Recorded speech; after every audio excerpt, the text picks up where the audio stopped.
Tonight's game is produced by the IH Sports Network. No part of the audio or video from tonight's game may be redistributed or retransmitted without the express written consent of the IH Sports Network and Liberty Press Incorporated. The IH Sports Network's first commitment is to the student athletes of our community, their families, and their coaches. Find us online at ihsports.net.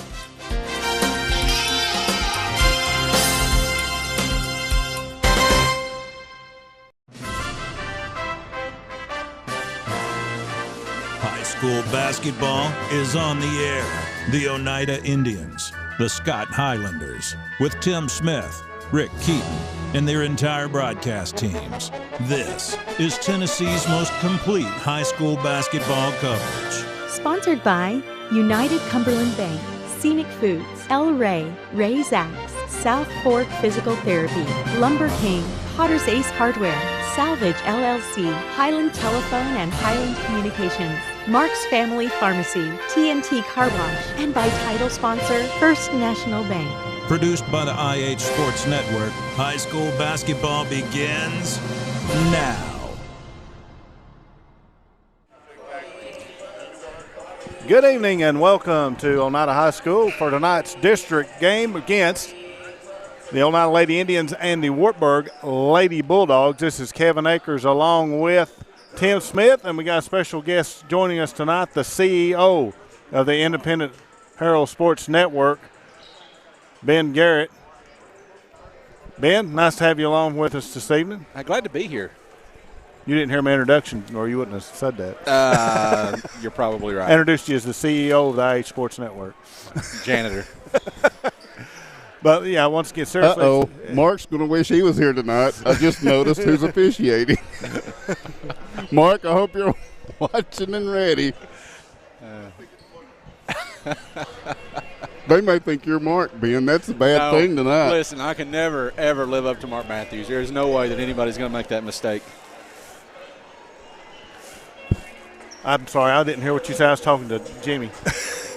Well, that's real professional. We're good. No, we were just discussing that it's probably good that Mark's still on vacation tonight. Oh, yeah, it is. Okay. So this, we've got a chance to see pretty much everybody in the district this year. This is the last opponent we're not familiar with. This is the Wartburg Lady Bulldogs, but they are playing extremely good basketball right now. Right? Well, I was just asking Tim, how did they beat Coalfield? How are they sitting at 3-1 in second place in the district? Because when I saw them early in the season, in late November, early December, I wasn't that impressed. But since then, they've gone 3-1 in district play. Like I said, they beat Coalfield, and Coalfield's pretty doggone good this year. Yeah. So, it's a young, we found that after them. still a young Wartburg team, but Jason Davis is one of the best coaches around, so it's no surprise that they're playing well. Yeah, now, I think we've got a height advantage on them, but all their players are just about pretty much the same height. We got one or two that's a little shorter, but they're all pretty much the same height and not really all that tall. So you tend to think, well, they're probably pretty good on the outside and the perimeter shooting, more likely. How often this year have you been able to say that Oneida's had a height advantage on anybody? Not but many. You're right. I mean, Oneida is the bigger team out of the two. Wartburg is a very small team, which makes it even more puzzling that they were able to beat Coalfield. Well, we'll get our first good look at them tonight. We'll go ahead and take – well, go ahead. No, I was just going to say, that was early, right, when that happened between the 12 – and I think – I'm not sure, even though they had beaten us in that opening district game, I'm not sure that Coalfield knew exactly how good they could or were going to be. And now they know, and that was also on the road. So I think the rematch is something that they're probably very much looking forward to. Oh, no doubt. That's a good Coalfield team. I think Coalfield's good enough, based on what I've seen. They're good enough to give Rusty Yaden and Sunbright a run for their money. And, of course, everybody thinks this is Sunbright's year. All right, that's right. So we'll go ahead and take a 2-minute break, and we'll be back to Oneida right after this. Home improvement doesn't have to break the bank. At Salvage LLC, we have everything you need to finish your new home or to give a makeover to your existing home. From a full line of laminated and vinyl flooring to interior and exterior doors to crown molding and baseboards, start your next home project at Salvage LLC. Stop by and check out our model kitchen setup for ideas on how to take your kitchen from functional to stunning. Salvage LLC is located on Industrial Lane in Oneida. Open 8:30 a.m. until 5 p.m., Monday through Friday. Find us online at salvagellc.net. Scenic Foods is about freshness, with meat cut in-store daily and special cut upon request. A deli that offers fresh meats and cheeses sliced to your choosing. A produce department offering fresh fruits and vegetables, and of course a full line of competitively priced groceries to meet your weekly shopping needs. Scenic Foods is about value and convenience. Don't have time to cook supper? Try our cheese sticks, pizza, and wings, as well as our fresh-made desserts and side dishes. Need to fill an empty pantry? We have all you need at Scenic Foods, located at 7352 Baker Highway in Huntsville. Located at 205 East 3rd Avenue in Oneida, Mark's Family Pharmacy is open 6 days a week with a drive-through window for your convenience. But we're more than just a pharmacy. Check us out for gift ideas like plush animals, Candleberry Company candles and fragrances, designer earrings, caps, toys, and more. There's something for everyone at Mark's Family Pharmacy. Open 8 a.m. to 6 p.m. Monday through Friday and 8 a.m. to noon on Saturday. South Fork Physical Therapy is proud to support the Scott High Highlanders and the Oneida Indians. With offices in both Huntsville and Oneida, one of our 6 doctors of physical therapy are always close by. We regularly treat back and neck pain, general sprains and strains, vertigo or dizziness, TMJ disorders, as well as post-operative patients. We accept all insurances and flexible payment plans are available. At South Fork Physical Therapy, we strive to make your experience accessible, affordable, and enjoyable. Welcome back to Oneida. The Lady Indians and the Lady Bulldogs getting set to do battle. Ben, would you care to go over the district standing for us? Oh, you done did that? That's not updated. Okay. That's an old one, sorry. Well, there was I can tell you that the Lady Bulldogs are 3-1 though, and this is a big game here tonight. And of course, they've only played Sunbright once, so they control their destiny. 3-1. Sunbright at the top; they're still unbeaten. And then you got Coalfield is at 3-2, I think is their record overall, and then Oneida right behind them. And of course, Oliver Springs is still looking for their first district win. Yeah, Oliver Springs is, as you said, they're looking at the bottom. Of course, looking toward the district tournament. 4 and 5 are going to have to basically play a play-in game. And Oliver Springs, a little surprising that they're not a little bit better than what they have been. Well, Oliver Springs has got tough competition now. Mount Pisgah Christian Academy is right down the road. They've taken a lot of girls from Oliver Springs. That's a pretty good Mount Pisgah team. So I would have never thought that you would see a Michelle Christopher team, though, sitting here at the end of January looking for her first win in the district. So geographically, Mount Pisgah, where does that fall? It's just to the west of Oliver Springs. It's between Oliver Springs and Harriman. Okay, right? It's on 62. Yep. Am I right, or is it on down in Oak Ridge? Either way, so it's close. So this either way. How old is Mount Pisgah as a school? How long has it been around? I'm not sure about the school. The basketball program is relatively new, and it's a really small gym, just kind of an aluminum type gym. Those types of deals. But I don't know if you got to see them up here in the Christmas tournament. They're pretty good. They got three sisters. The head coach's 3 daughters play on that team, and they're a pretty good basketball team. Interesting. So the Lady Indians, they're just trying to see some improvement.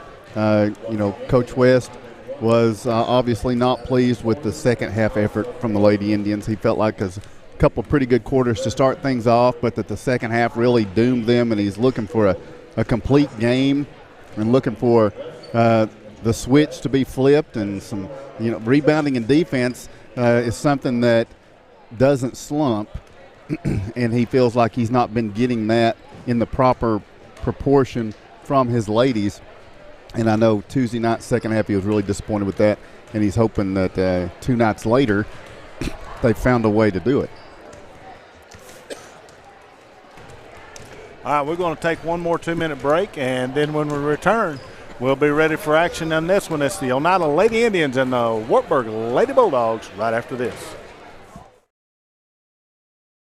Located at 205 East 3rd Avenue in Oneida, Mark's Family Pharmacy is open 6 days a week with a drive-through window for your convenience. But we're more than just a pharmacy. Check us out for gift ideas like plush animals, Candleberry Company candles and fragrances, designer earrings, caps, toys, and more. There's something for everyone at Mark's Family Pharmacy.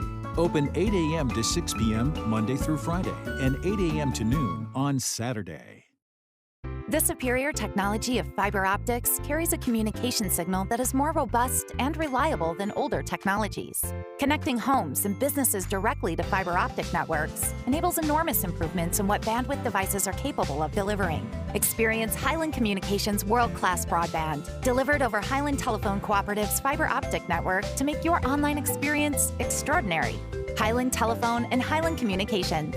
World-class connections with a local, hometown touch. A responsible local bank must branch out into the community it serves. At First National Bank, we realize a community bank must be a strong partner with the community.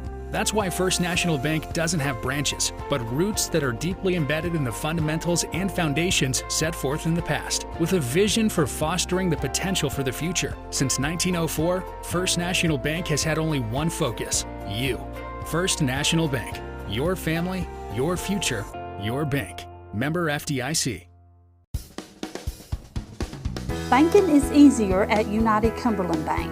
ATM deposits, instant issue debit cards, and a mobile app that gives you full control are just a few reasons why more Scott Countyans are choosing United Cumberland Bank. This is Tammy Strunk, new accounts representative, and I would appreciate your business. Come see me and find out why more Scott Countyans are choosing United Cumberland Bank.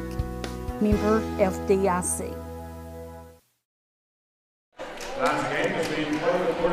Welcome back to Oneida High School. It is Thursday night basketball here on the IH Sports Network. It's the Oneida Lady Indians, the Wartburg Lady Bulldogs' first matchup of the season. It was delayed by weather, so this is the makeup. There is no game tomorrow night for Oneida, so this is it until Tuesday, and we will be back here on Tuesday for Jellicoe, and then next Friday we will be on the road for a rematch with Wartburg. So we're going to take a break and listen to the starting lineups, the national anthem, and pregame here at Oneida.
The Oneida Pep Band with the national anthem from here at Oneida High School, and now the starting lineups set to be announced. First for the visiting Wartburg Lady Bulldogs, Coach Jason Davis, 8-8 overall, but 3-1 in district play, as we mentioned, controlling his own destiny with this team and continuing to get better throughout the year. Wartburg in the road blue uniforms with white numerals trimmed in gray. This is the first meeting between Wartburg and the Oneida Lady Indians.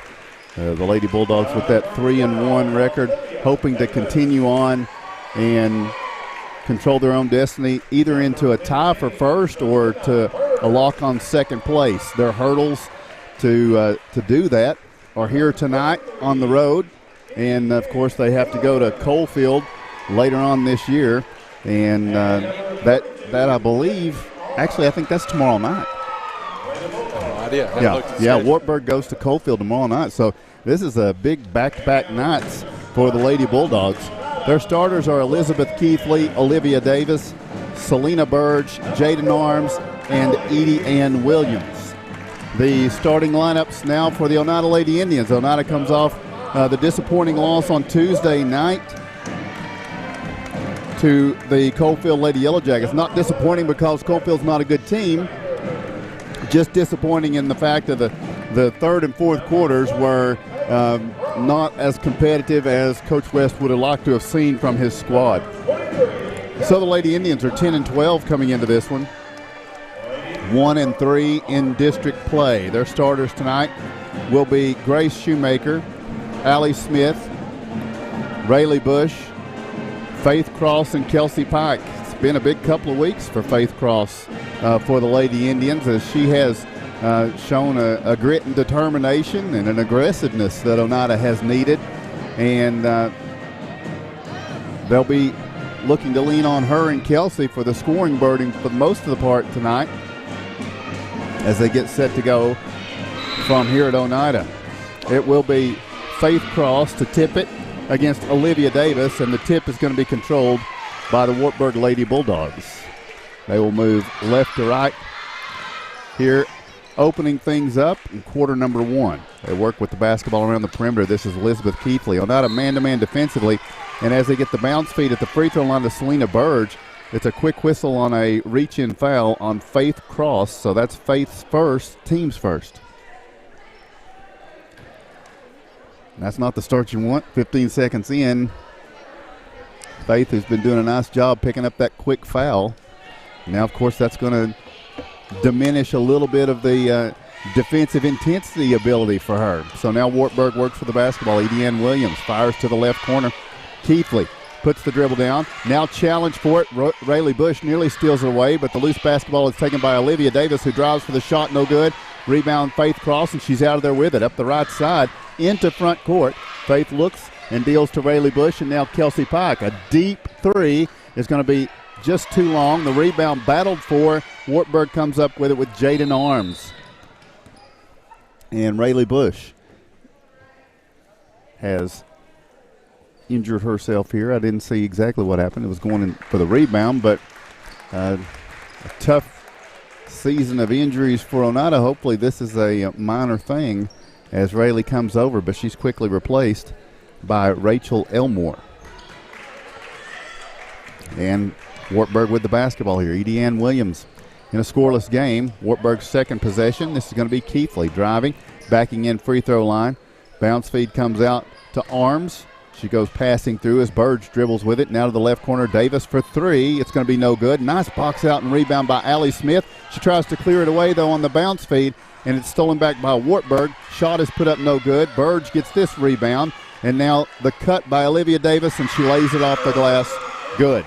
Davis puts Wartburg on the board after a couple of second chance opportunities. It is 2-0 with 6:40 to play in the first quarter. Elmore into front court. She's guarded here by Keithley. Pass comes over to Allie Smith. Smith takes a dribble. Now cutting to the basket. Kelsey Pike makes a juggling catch, gets the reverse lay-in to go.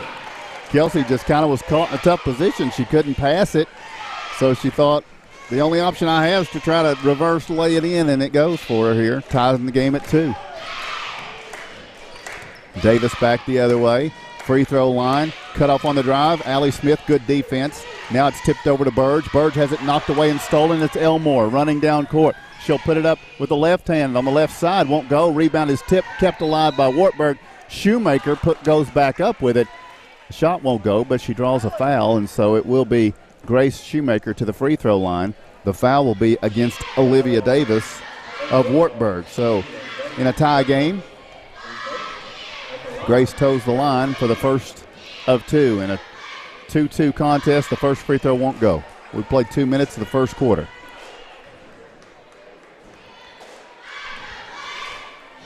Shoemaker's second free throw. This one's on the way, won't go. Rebound tipped by Elmore, taken by Davis. And now Davis will bring it in transition into the paint. Bounce feed over on the left side. This is going to be Ediane Williams. Bounce feed.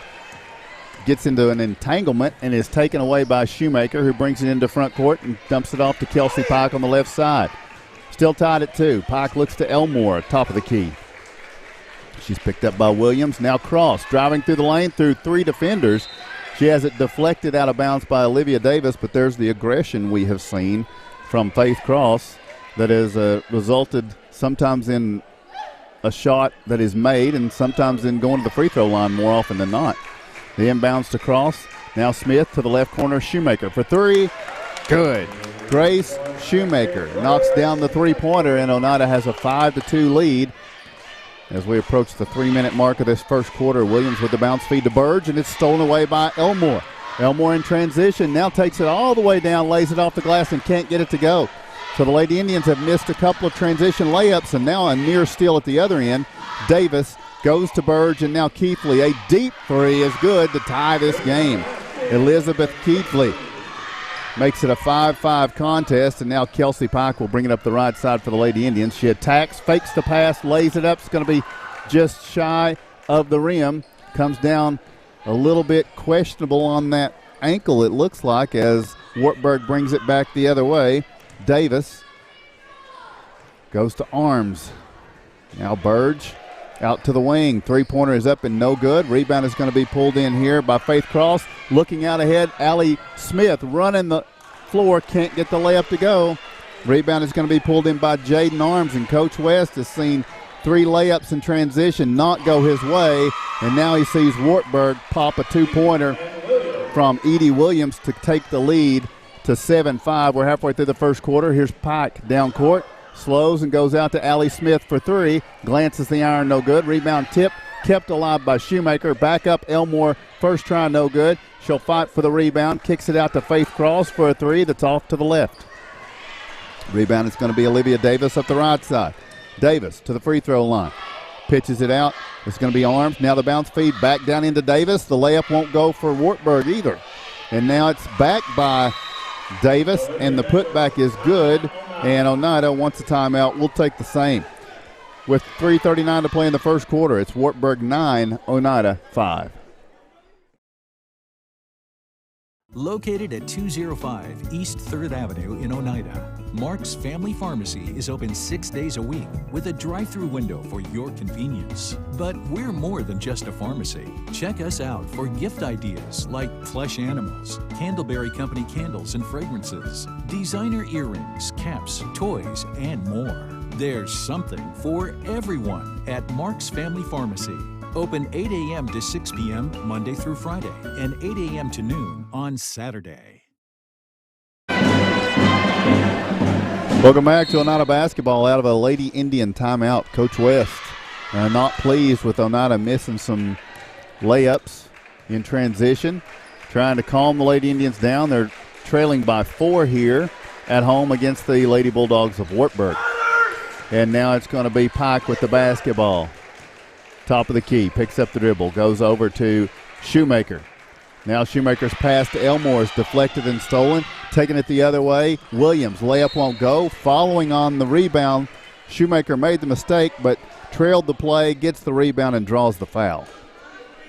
And that's going to be the first foul on Wartburg. Let's see, I guess he called that on Jordan Arms. Yeah, there's no 2-3 out there. The 32 is Jaden Arms make that. So now it's Oneida with the basketball. Elmore steps left, puts up the 2. Might have been partially deflected by Wartburg's Burge. And now Keithley's going to hit Burge in transition. Way under the goal. She backs up for the shot. No good. On the rebound, it's going to be Analia Terry. Terry gets it to Kelsey Pike. Pike into front court for the Lady Indians. Goes to Elmore. Now Terry looking in as Pike is posting. She dumps it into her. Burge challenging. Pike spins to her left, puts the jumper up. It rolls off, no good. Rebound is pulled in by Keithley. Now down court, it's going to be Burge. Can't get the shot to fall. Got to look at it. but couldn't get it to fall. And now it's going to be Pike back the other way to Smith, Terry, Shoemaker for three. Back of the iron, no good. Rebound is going to be pulled in by Olivia Davis. 4-point Wartburg lead. Lady Bulldogs Keithley goes to the left corner. This is Williams working against Shoemaker. The bounce feed down to Davis. Misplaced the bounce feed, and it's going to be a turnover. For Wartburg, Kaylee Crouch checks into the game. For Oneida, Allie Smith exits, and Faith Cross returns to the floor.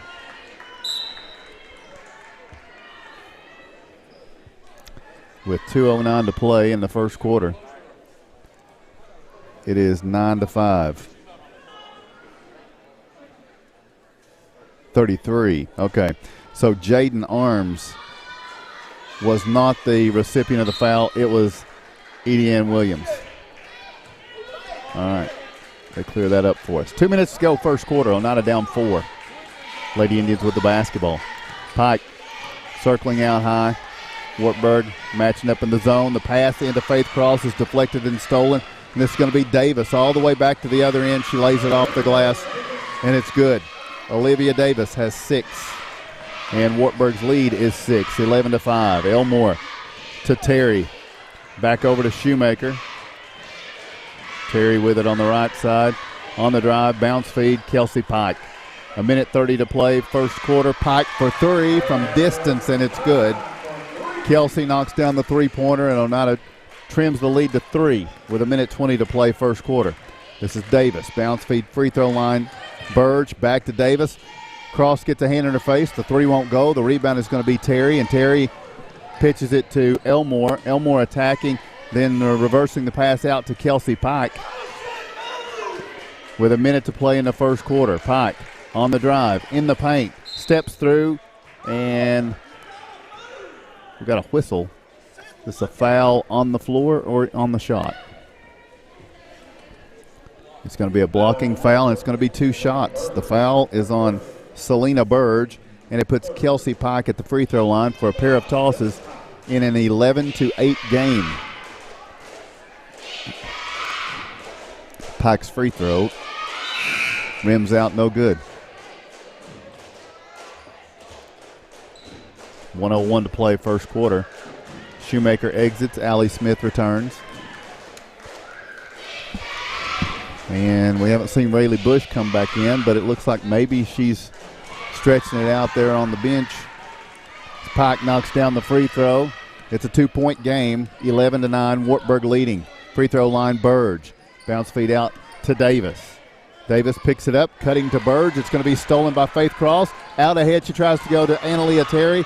Stolen right back by Davis.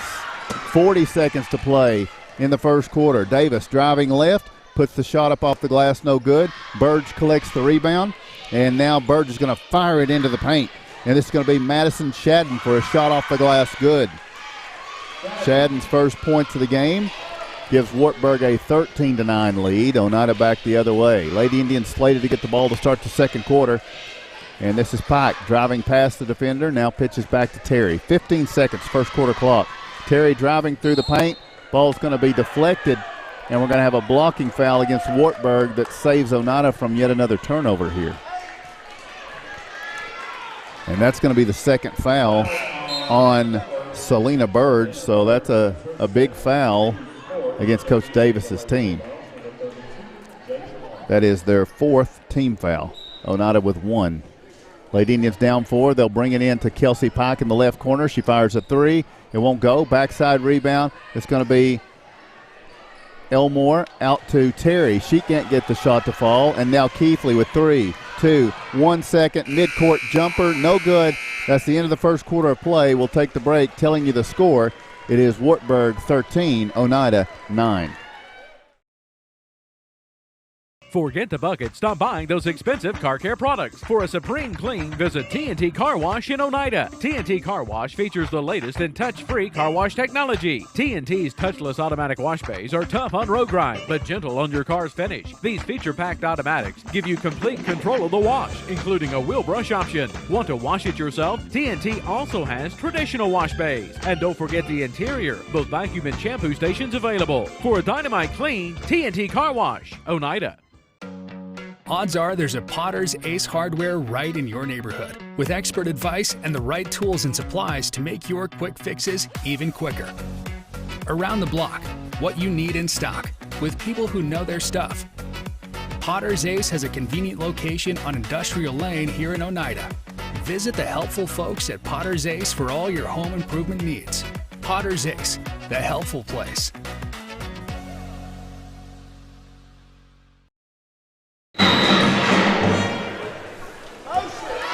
Welcome back. Second quarter gets underway, and Oneida trailing 13-9 has the ball deflected away, trying to trail it out. It's going to be a turnover for the Lady Indians as we start the second quarter. Elmore, and she will exit now. Shoemaker comes in. Cross is out there. Rayleigh Bush returns to the floor. That's good to see, along with Annaleah Terry and Allie Smith. For Wartburg, Edie Ann Williams, Olivia Davis, Elizabeth Keithley, Jaden Arms, and Madison Shadden. She's got the basketball now, driving the baseline. Under the basket, going to be called for a travel. Turns it over with 7:35 to play in the first half. And Oneida trailing by 4. Lady Indians will get the basketball. Ben, any thoughts on that first quarter? Well, Oneida has played just about as poorly as you can play offensively, and they're still in the basketball game. And so, I mean, that's the good thing, because it can only go up from here. Bush to Shoemaker. And now it's going to be Smith. Cutting in the paint, makes the catch, fouled on the floor. Coach West, out of Tuesday night, he wasn't pleased with much, but Allie Smith he was pleased with her effort, her hustle. And this is a nice job by Allie getting in there, getting in strong position and drawing the foul from Jaden Arms. He's looking for somebody to lead with a little bit of toughness with their play, and he felt like Allie did that some in the game on Tuesday. Mentioned it in the postgame. Now here's Smith. She looks in at Bush, back out to Terry. Now Smith gets it over to Cross on the right side. Terry, top of the key. They work it around Bush. Wartburg's able to cut things off, doing a good job in this matchup zone right now with 6:50 to go in the first half. Neither team has scored in the second quarter, but here's a three from Terry. Good. Annaleah, a much-needed bucket for the Lady Indians, cuts it to a 1-point game. And then back at the other end, it is a bank shot for Shadden. Madison Shadden gets the glass, gets it to go. It's a 3-point game, 15-12. The Lady Bulldogs lead. Now here's Smith over to Shoemaker. Back to Smith. She looks into the paint, looks at Cross, and then it's going to be called for a travel. A little hesitation on getting that entry feed to Faith Cross, and causes the turnover for Oneida. One thing that's got Coach West so upset is there's just no movement away from the basketball for Oneida on the offensive end. 6:10 to go, first half.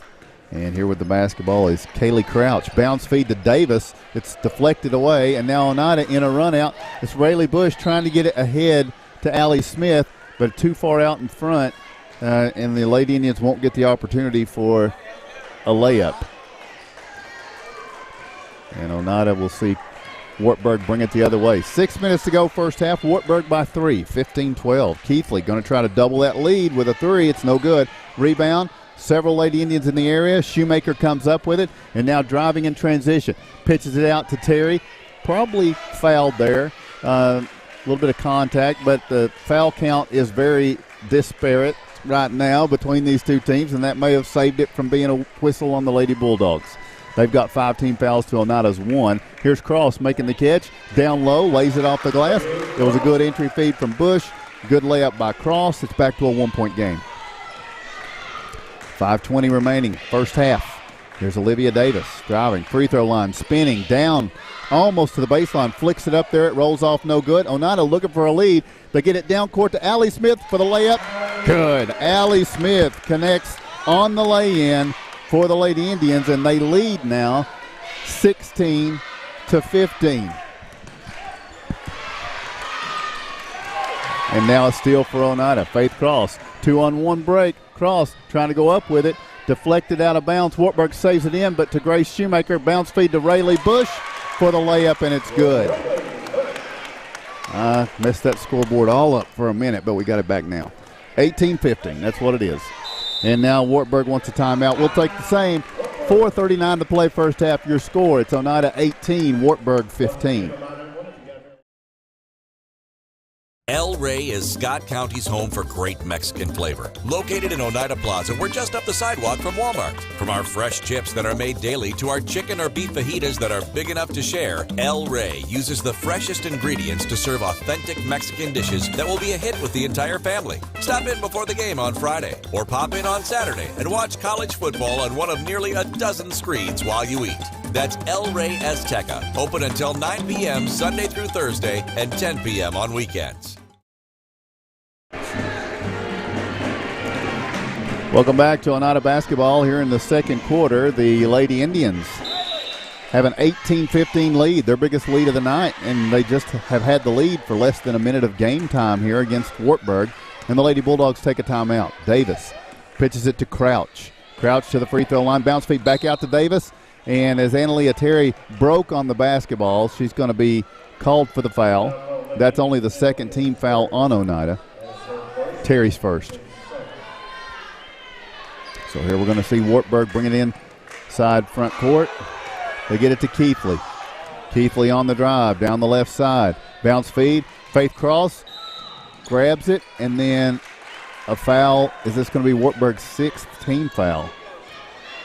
It will indeed be Jaden Arms' second foul. So Oneida's going to be in the bonus with 4:19 to play here in the first half. Reminder, well, it's not a reminder, we didn't mention it, but the Lady Indians and Indians middle school teams are playing for championships tonight. I think the Lady Indians play Huntsville and the boys play Fairview. I think it's at Jellicoe, a championship tonight.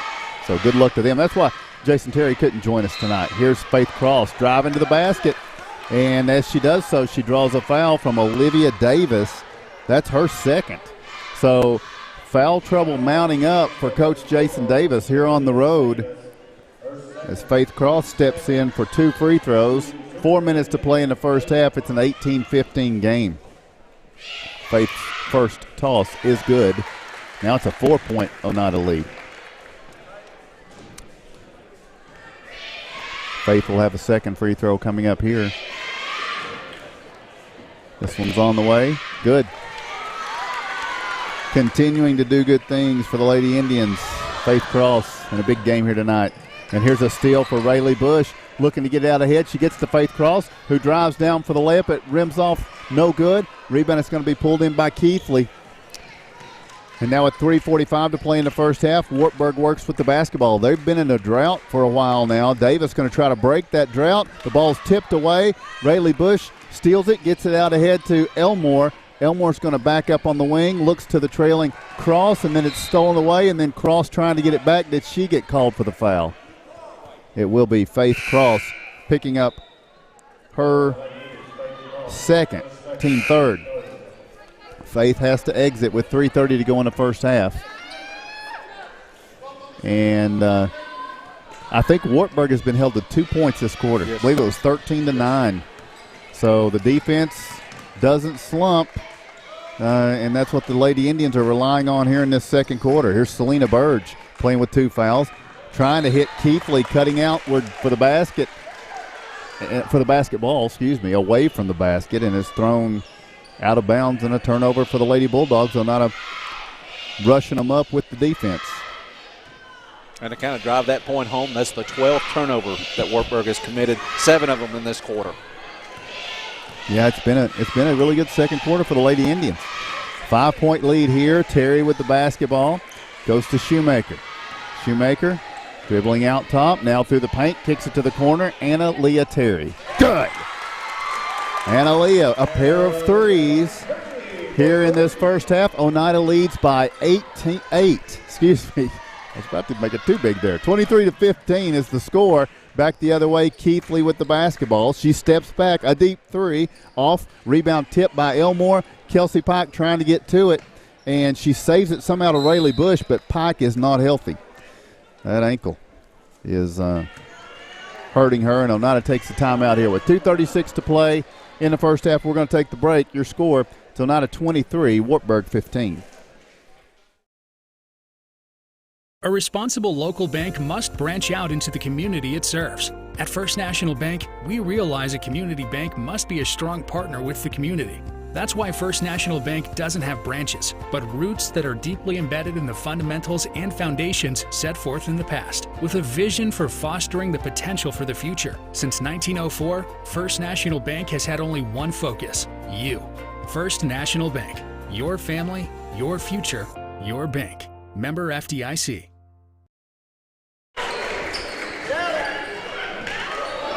Welcome back. You join us just in time to see the entry feed to Rayleigh Bush, who lays it up and in. And Oneida now has a 10-point lead. Back at the other end, Burge has the ball deflected away from her, and then Williams tries to save it out to Jaden Arms and turns it over. It's Oneida by 10. The Lady Indians trailed by 4.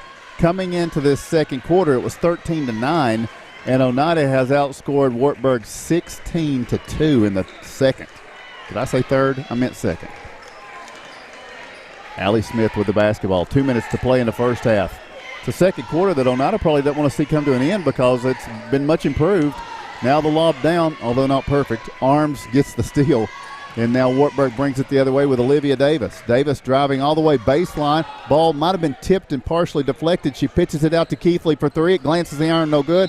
On the rebound, it's out, touched last by Oneida.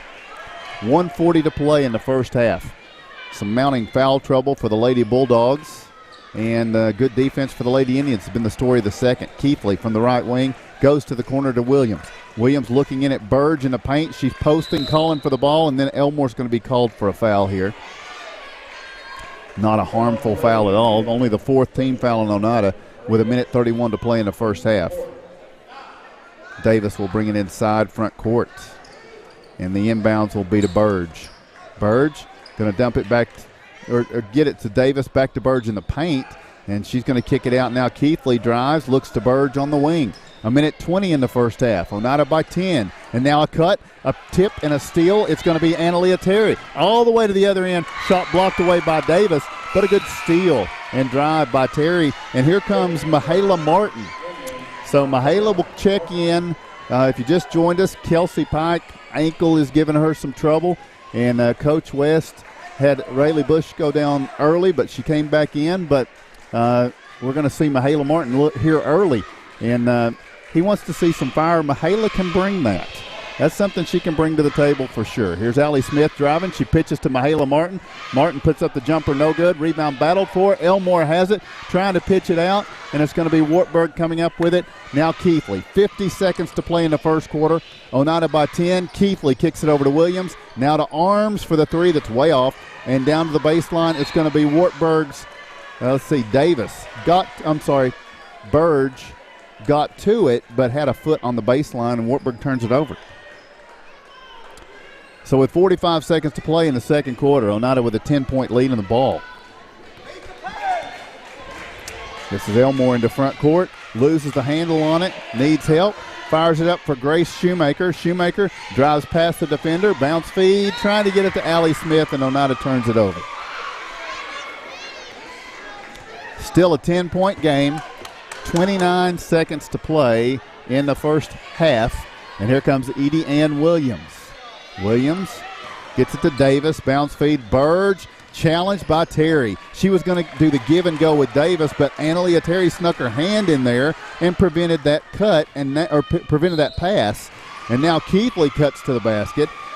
Going to shoot 2. She's going to be fouled on the way to the basket, and Wartburg is about to perhaps break a long drought. The foul's on Allie Smith, her first.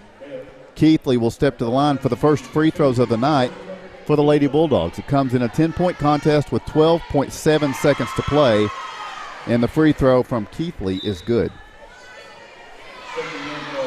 Makes it 25-16. Elizabeth Keithley will have a second free throw coming up here. She eyes the mark. Toss good. 8-point game. And Oneida will bring it in. Wartburg with some 2-2-1 full court pressure with 6 seconds to go. Bush to the corner. Here's Terry driving through. Shoemaker, deep 3, good! Grace Shoemaker at the buzzer with a deep 3-pointer. She's got a pair of them in this first half. She and Analia Terry. Doing a nice job from long range, and Oneida has now an 11-point lead at the half. We take the break with your score. It's Oneida 28 and Wartburg 17. Lumber King in Oneida, Tennessee is the region's one-stop shop for everything a DIYer might need. Carhartt apparel, rugged clothing that works as hard as you do. Lumber King Rental Center, a home for not only tools that a construction site might need, but heavy equipment that can get the hardest jobs done in no time. Here at Lumber King, we carry all of the essentials. Let us be your #1 source for everything construction. You can visit us at 20359 Alberta Street in Oneida, Tennessee. Because at Lumber King, we deliver. Odds are there's a Potter's Ace Hardware right in your neighborhood, with expert advice and the right tools and supplies to make your quick fixes even quicker. Around the block, what you need in stock, with people who know their stuff. Potter's Ace has a convenient location on Industrial Lane here in Oneida. Visit the helpful folks at Potter's Ace for all your home improvement needs. Potter's Ace, the helpful place. South Fork Physical Therapy is proud to support the Scott High Highlanders and the Oneida Indians. With offices in both Huntsville and Oneida, one of our 6 doctors of physical therapy are always close by.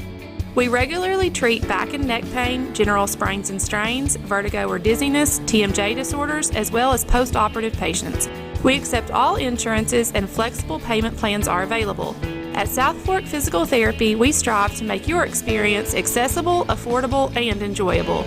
Forget the bucket. Stop buying those expensive car care products. For a supreme clean, visit T&T Car Wash in Oneida. T&T Car Wash features the latest in touch-free car wash technology. T&T's touchless automatic wash bays are tough on road grime, but gentle on your car's finish. These feature-packed automatics give you complete control of the wash, including a wheel brush option. Want to wash it yourself? T&T also has traditional wash bays. And don't forget the interior, both vacuum and shampoo stations available. For a dynamite clean, T&T Car Wash, Oneida.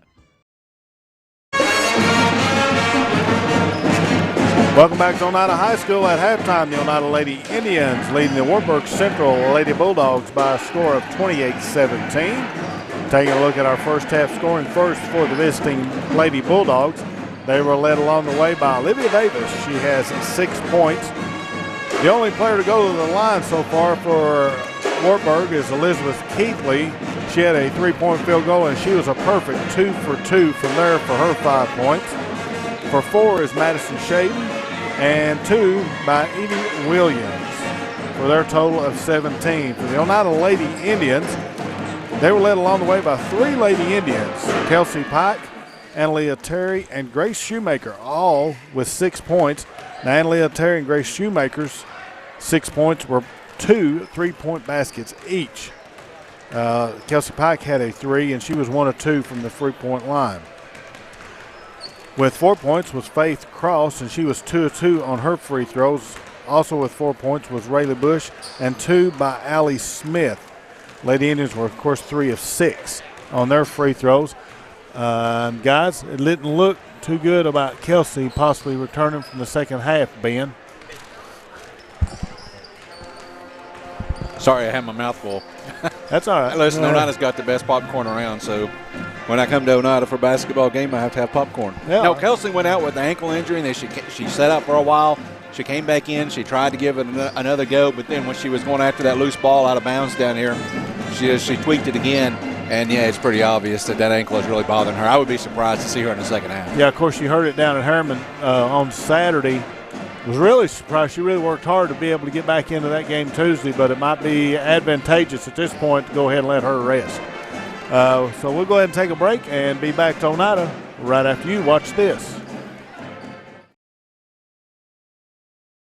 The superior technology of fiber optics carries a communication signal that is more robust and reliable than older technologies. Connecting homes and businesses directly to fiber optic networks enables enormous improvements in what bandwidth devices are capable of delivering. Experience Highland Communications' world-class broadband, delivered over Highland Telephone Cooperative's fiber optic network to make your online experience extraordinary. Highland Telephone and Highland Communications.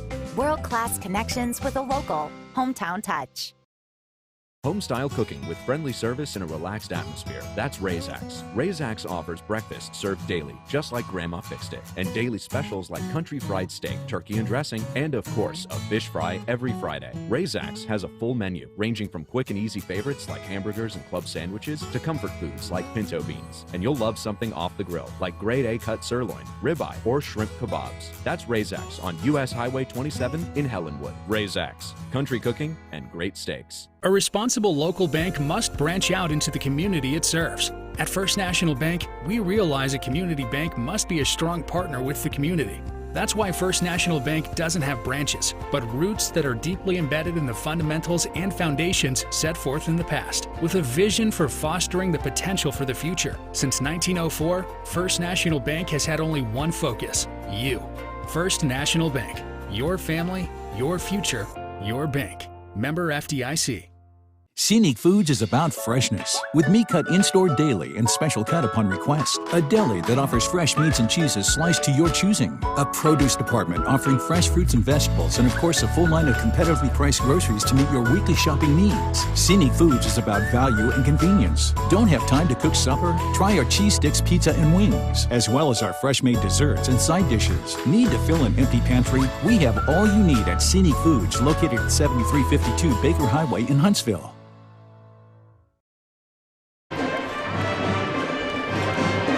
Welcome back to Oneida. The Lady Indians up 28-17 after trailing significantly there in the first quarter.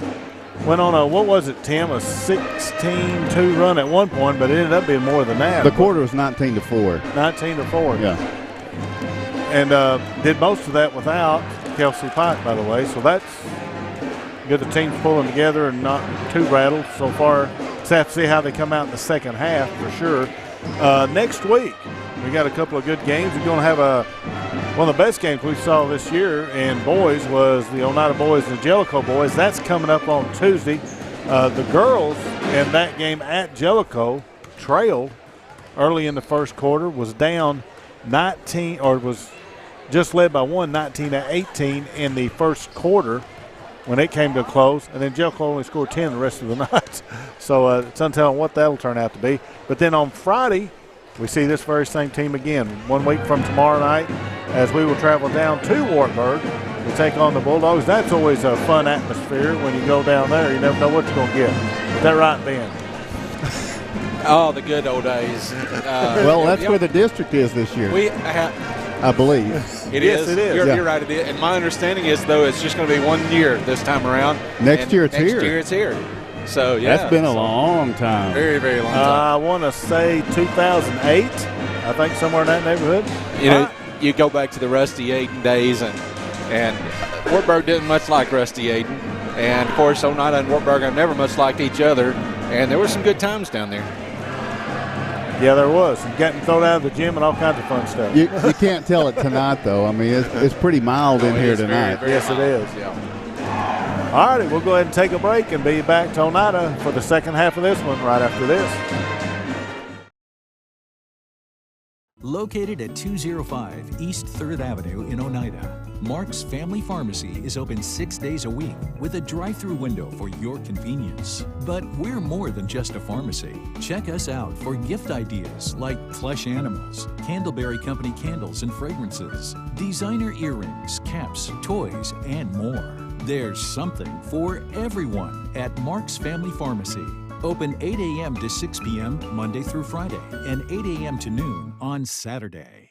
Lumber King in Oneida, Tennessee is the region's one-stop shop for everything a DIYer might need.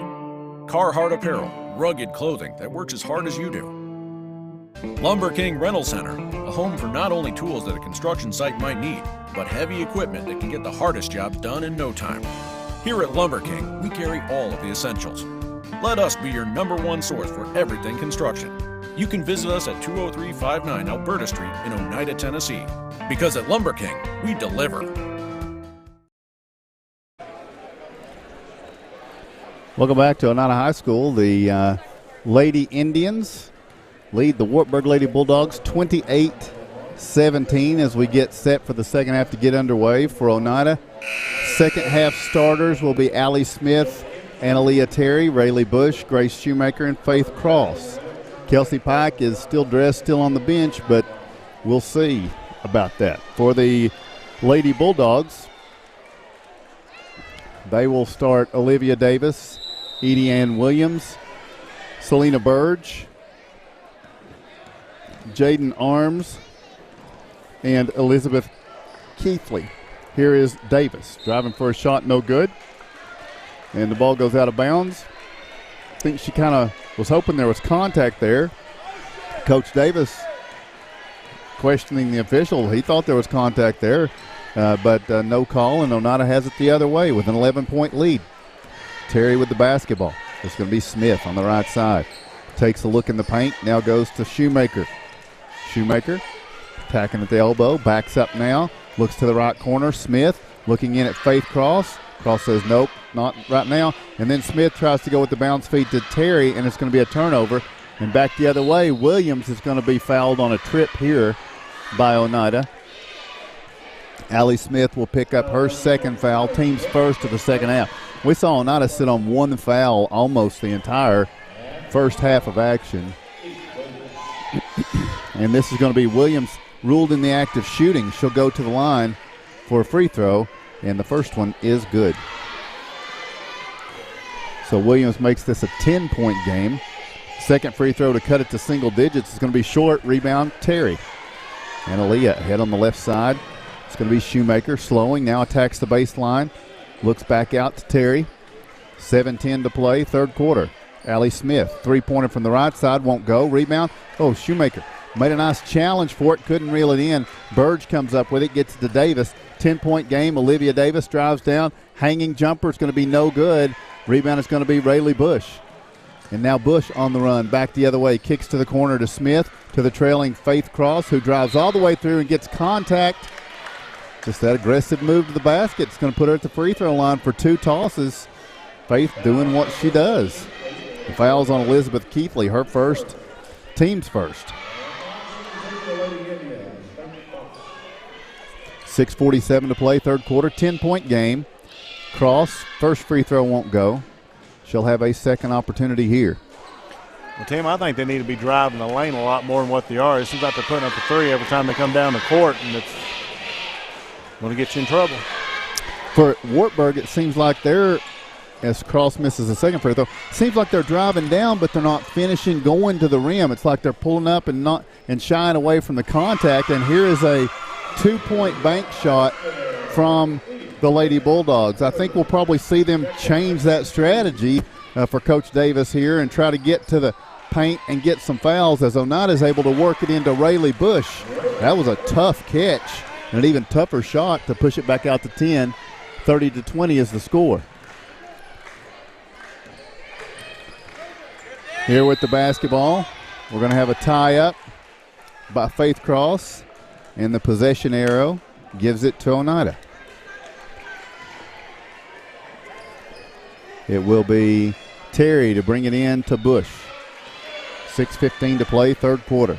Oneida by 10 with the basketball.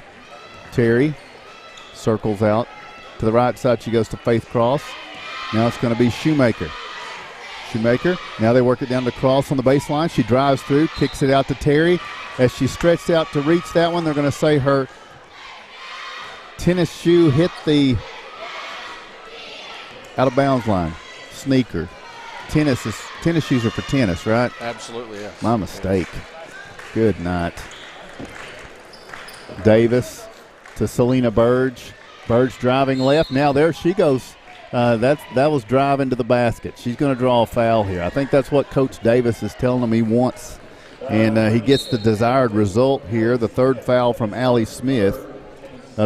Well, not the completely desired result. I think he wanted a call that she was on the way to take shots, but they didn't go with that. And then the inbounds to Olivia Davis. The three won't go. The rebound is tipped out, touched last by Jaden Arms. But you know, the way they're calling this game, if you drive to the hole, you're going to get a foul. Yeah. Yes, it's been established. As Oneida gets to Faith Cross, and here she goes. Doing just that, but pulled up. I'm not sure if she slowed up hurt a little bit. Here's Keithley driving through, and there it is. It's almost like you knew what you were talking about, Ben. I know. Keithley goes to the line. for 2 shots. The foul's on Grace Shoemaker. Her first, team's third, and Oneida wants a timeout before the free throws. 5:24 to play. Third quarter, your score is Oneida 30, Wartburg 20. A responsible local bank must branch out into the community it serves. At First National Bank, we realize a community bank must be a strong partner with the community. That's why First National Bank doesn't have branches, but roots that are deeply embedded in the fundamentals and foundations set forth in the past, with a vision for fostering the potential for the future. Since 1904, First National Bank has had only one focus: you. First National Bank. Your family, your future, your bank. Member FDIC. I'm good with that. Welcome back. 5:24 to play third quarter. 30-20. So out of the locker room, Wartburg has scored 3 points. Oneida scored 2, Ben. It's been a sluggish start offensively for both teams. Neither team looks really comfortable offensively. Not able to establish much. Of course, for Oneida, by far their top offensive weapon is on the bench with an injury. And so who's going to step up? So Elizabeth Keithley is at the free throw line for a pair of tosses for Wartburg. The first one is good. So if Oneida was hoping to call a timeout and to put a dent in her ability to hit a free throw, it didn't happen on the first one, and it didn't happen on the second one. She knocks them both down. She's got 7 points to lead the Lady Bulldogs and to lead all scorers here.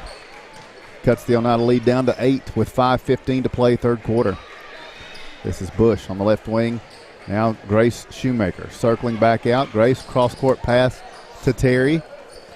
Back to Elmore. Now to the corner, Bush. Tacks the baseline, bounce feed in. Faith Cross tries to drive, kicks it through to Elmore. And now Shoemaker on the left wing. Grace gets the bounce feed to Elmore in the left corner for 3. Glances the iron, no good, but a great rebound by Rayleigh Bush. It's deflected away from her. She trails it out, finds Grace Shoemaker, who kicks it out to Annaleah Terry. This 3 is going to be off the mark. The rebound is going to be Selena Burge. With 4:35 and ticking in the third quarter, Wartburg, who led most of the first half, down 8 here. They have the basketball. This is going to be Keithley. Bounce feed to Davis. Free throw line, Burge to the corner. Edie Ann Williams, the 3, sails long. The rebound is tipped out, touched last by Elmore. Wartburg will bring it inside front court. Boys action coming up later tonight. The Oneida Indians try to stay undefeated in district play. First look at the Wartburg Bulldogs. With 4:15 to play in the third, looks like Kelsey Pike will check back into this contest, which is an 8-point game right now. Wartburg's Davis. Deep 3, good. Olivia Davis. Not much you can do about that. Stepping right, knocking down the three-pointer. Now she leads all scorers. She's got 9. Oneida's lead is trimmed to 5. 30-25 is the score. Shoemaker will pitch it to Terry, and now they work around to the corner to Elmore. Rachel's going to circle back out with it. 3:40 to play here in the third. Elmore touch pass, free throw line, cross out to Shoemaker. Shoemaker on the right wing, now looks to Cross in the right corner. 3.5 to play in the third quarter. Cross puts it on the floor. Bounce feed back out to Elmore. Oneida with a 5-point lead and now a turnover. Arms comes up with it, but then immediately travels. And here, Kelsey Pike will check in for the Lady Indians with 3:24 to play in the third quarter, and Oneida leading by 5. And Oneida will bring it in to Faith Cross. Cross puts up a long 2. Banks no good. Flying in for the rebound. Elmore back up. Can't get the shot to fall. The rebound here is Olivia Davis. Out to Keithley. Down ahead to Williams. 2-point jumper from Edie Ann Williams is no good. The rebound is poked out. Touch last, I think, Rayleigh Bush. With 3:09 to play in the third quarter. We're off tomorrow night. But you'll have Highlander action tomorrow night, right? Absolutely. Big game. And that is Clinton, right? Yep. Davis driving for the layup. 2 big games, not just a big game. 11 points for Olivia Davis. It's a 3-point Oneida lead now. Inside 3 minutes to play in the third quarter. Lady Indians led by 11 at the half. Wartburg's had a good third quarter. Oneida had a good second quarter. And now Kelsey Pike deals with the basketball, 2:40 to play in the third. Gets it over to Rayleigh Bush for a three. Off the mark. Rebound is pulled in, and now Olivia Davis and the Lady Bulldogs with a chance to tie. Davis offered the three. It's going to be short. Rebound tipped, taken by Wartburg. They turn and lay it up and in. It was Selena Burge on the putback, cutting the Oneida lead to 1 as Lady Indians work with it. 2:10 to play here in the third quarter. Cross on the drive through a couple of defenders. They're going to say Burge was late in getting over, and that was a much-needed take by Faith Cross to try to stem the momentum that Wartburg had built. Cross will go to the free throw line. She's 2 for 4 tonight, but she missed her last 2. With 2:07 to play in the third, she will have 2 opportunities here in a 30-29 game. The first toss is no good. Terry will check in for Shoemaker. Cross will stand in for a second free throw. Faith eyes the mark. Toss is on the way. Off the iron, no good. Rebound battled for Elmore. Wartburg fans wanted an over the back. It's not that they don't have a case, because Rachel did appear to do that, but the officials let them play right there, and now Kelsey Pike takes a three that's off. But here's Elmore sneaking in, banking it off the glass. Good. Elmore has done that a couple of times tonight. Snuck in for an offensive rebound and pays off with a layup here. Back at the other end, Davis spinning into some trouble. Bounce feed goes out to Arms. Back to Davis on the baseline. 3-point Oneida lead. Davis drives to the paint, dumps it down to Burge, backing in against Cross, and gets it to go. That was not an easy shot. It was well defended by Faith Cross, but Selena Burge got it to go anyway, and it's back to a 1-point game. Terry down to Bush on the left corner. Bush circling back out, tries to get it to Elmore, and she had just shaded toward the basket, and Oneida doesn't make the connection. They turn it over. Now Wartburg with the basketball. 1:15 to play in the third quarter, coming all the way back from 11 down. They are down 1 with a chance to take the lead here in the third with a minute to play. This is going to be Davis. She'll shoot a three. It's no good. Rebound tipped. Kelsey Pike comes up with it. Oneida maintains the lead with a minute to go in the third. Pike will get it into front court. Top of the key. She passes it over to Terry. Now Elmore on the right wing. Rachel to Pike on the right wing for three. Good. Kelsey Pike. Wartburg had the ball, a chance, but now at the other end, Burge beats Oneida back down but can't get the layup to go. Challenged by Cross. Cross gets the rebound, looks for help in rear court. It's a 4-point Oneida lead. Lady Indians have the basketball. Bush cuts to the basket.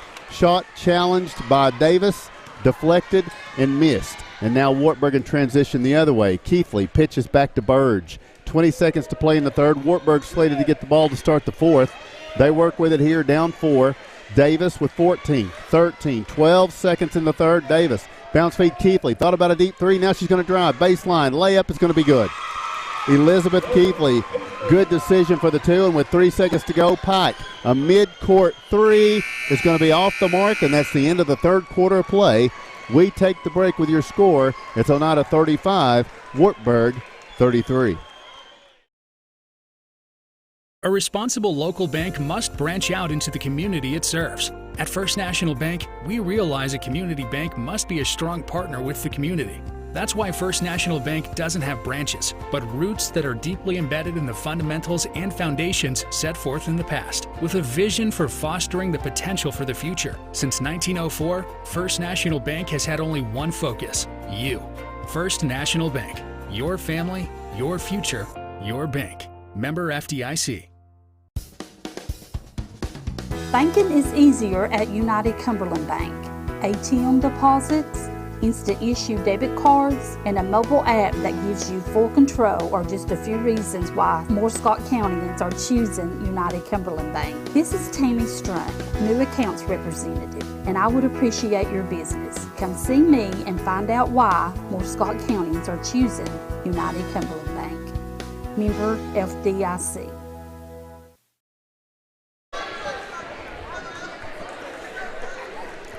Welcome back to Oneida basketball. And it is the fourth and final quarter of action. Wartburg with it. Olivia Davis pitches to Burge. Now Keithley for three in the lead. It's going to be off. Davis fights for the rebound. Back up, no good. Rebound, Burge almost had it. Now it's going to be Elmore. It's tipped away by Keithley. Ahead to Williams. Back to Keithley. Back to Davis. Back to Keithley for the layup, no good. The rebound is kept alive by Wartburg, but tipped out of bounds and now over to Oneida. So the Lady Bulldogs have opportunities to tie it, maybe take the lead, but don't. And now they're in full court pressure as Oneida tries to get it in to Elmore. It's tipped away by Williams. 7:32 to play. 2-point Oneida lead. It's Elmore, Terry, Smith, Shoemaker, and Pike for Oneida. Davis, Williams, Burge, Keithley, and Arms for Wartburg. Oneida turns it over against the pressure. So here comes Wartburg with the basketball, down 2. 7:20 to play here in the fourth. It's going to be Davis to the left side, Keithley. Picked up here by Elmore. And now down under the basket, Burge breaks open, gets the pass on the entry feed, turns and lays it up and in and ties this game at 35. Now the pressure, and Terry is going to break it, bringing it up the left side. Pitches to the trailing Pike. 6:50 to go. We're tied at 35. Shoemaker with the basketball. Works it over on the right side to Smith. Now Elmore. Elmore looks at the backdoor cut by Pike. It wasn't open, and she takes steps and is going to turn it over here. Bush will check in. 6:40 to go. Wartburg with their first chance for a lead. Or not their first chance, but they're going to try for their first lead. That's what I'm trying to say. Burge with the basketball out to Keithley. Now Davis. Bounce feed to Burge. The elbow back to Keithley. Deep three is going to be off. Rebound tipped by Davis.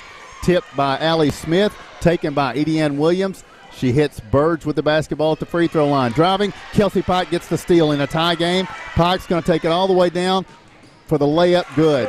And again, you could tell as she was running down court, she was having trouble on that ankle. But she gives Oneida the 37-35 lead.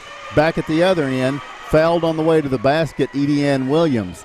The foul will be Allie Smith's fourth foul. Williams will go to the free throw line for a pair of tosses. She can hit them both. She can tie this game. She's 1 of 2 from the line tonight, 5 points in the game.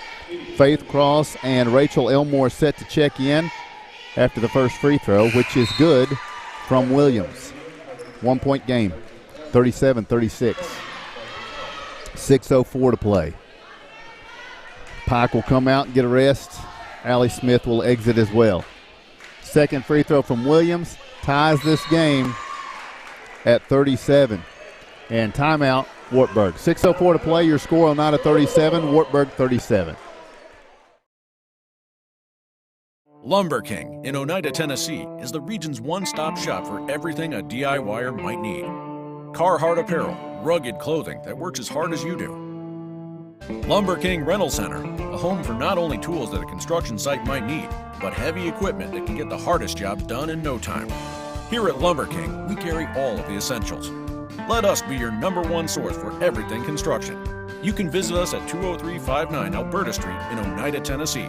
Because at Lumber King, we deliver. Welcome to Thursday night basketball. It's a good one here. 6:04 to play. Oneida and Wartburg tied up at 37. Not a lot of teams with games tonight. Some may not have made the trip. Joining us along the way, we welcome you in to the IH Sports Network coverage of Oneida and Wartburg here on this Thursday night. Lady Indians with the basketball in a tie game. Out of a Wartburg timeout, this is Shoemaker, left corner, the three. Halfway down, comes out, battle for the rebound. Elmore goes for it. It's tied up by Wartburg. Oneida has the possession arrow, and the Lady Indians will bring it in under their basket. To work it in, Rayleigh Bush. Bush looking, fires it into Shoemaker, to Elmore. Elmore's going to attack the paint, driving through for the shot, no good, but she gets the whistle. We've talked about it, that whistle happening tonight if you're willing to drive to the basket, and that's Selena Burge's fourth foul. That's a big foul for Burge. Coach Davis casts a glance her way. And here's Elmore with the first of two, and it won't go. Oneida in the second half now 0 for 5 from the line after 3 for 6 in the first half. Second free throw, short. Rebound is going to be Davis. Wartburg, chance to take the lead, and then it's batted off of Keithley's foot by Elmore. Loose basketball down to the corner. Keithley comes up with it, and a 10-second call against the Lady Bulldogs. Coach Davis says, did it not get touched by Elmore? And the official dismisses his concern. I think that's a losing argument. I don't think Elmore touched it. Did she? Well, I think it was off Keithley's foot. I don't know that I've ever seen a coach argue with an official and they change their mind. I mean, regardless of what it is. Oneida turns it over anyway here. And now Williams is going to bring it into front court. Now, Williams did not bring the ball across the timeline from my vantage point. Her feet came across, but the ball didn't. Her feet came across and went back. Yeah, and that's not an over and back, is it? That's a tough call. Yeah. So Oneida gets the basketball back with 37-37 being the score. Rachel Elmore with the bounce feed to Faith Cross. Cross now to Rayleigh Bush. Out to Analia Terry. Attacking the basketball here. It was a good aggressive attack on the basketball by Madison Shadden, but because she didn't come up with the possession, they blow the whistle and call her for the foul. Wartburg's 4th team foul. Each team with 4 fouls in the second half now. 5:10 to go, tied at 37. Elmore looks to get it in, finds Terry, back to Elmore. She'll be picked up here by Williams. And now Shoemaker to the corner, Bush. A little bit of a double team. She dumps it into Shoemaker, who takes the dribble and now kicks it out to the left corner. Elmore makes the catch, goes back out. We're inside 5 minutes to go. Tied at 37 now. This is going to be Shoemaker circling out high, gets it to the corner. Terry looks at Shoemaker flashing to the paint. Now a pass deep to Bush, and Wartburg collapses on it, knocks it away, and now in transition, Davis goes up, can't get the shot to fall. And the rebound is going to be Terry to Bush.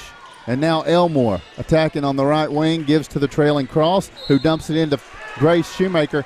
And Grace is fouled as they try to get that pass into her.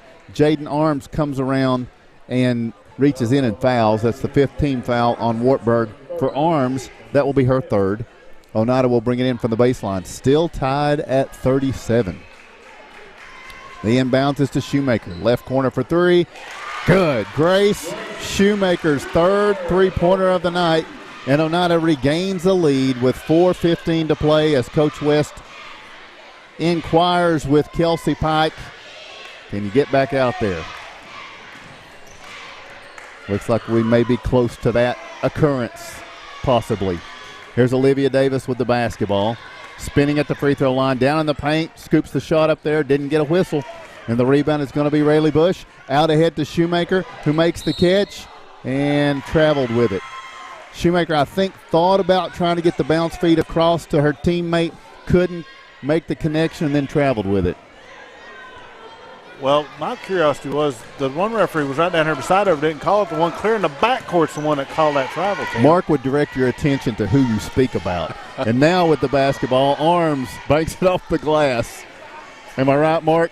You just comment on our YouTube or Facebook page, wherever you may be right now. 3:30 to go. Oneida's got a 3-point lead, 40-37. And Shoemaker circles with the basketball. It's loose, and Faith Cross goes to the floor, ties it up. Oneida didn't take the timeout. The jump ball's going to give it to Wartburg. With 3:22 to play, had it been a tie game or had they been down, I think Coach West would have used a timeout in that situation. But not here. So Wartburg with the basketball, down 3:20 and ticking in this game. Oneida 1-3 in the district. Wartburg 3-1, and Edie Ann Williams' momentum carries her to the sideline and out of bounds for a turnover. Kelsey Pike will check in with 3 minutes and 15 seconds remaining in this one. Rachel Elmore will exit.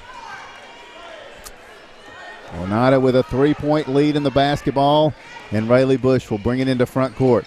Spinning, to the right. Count is on. She picked it up just in time, I think. And now Kelsey Pike with the basketball. Puts down the dribble, gets a pick from Faith Cross, and it was a moving pick. Faith came up and was still moving as she set the pick, and she's going to be called for her third foul, team's fifth. So both teams with 5 fouls, 3:01 to go. And that's the right call. Absolutely, I thought so.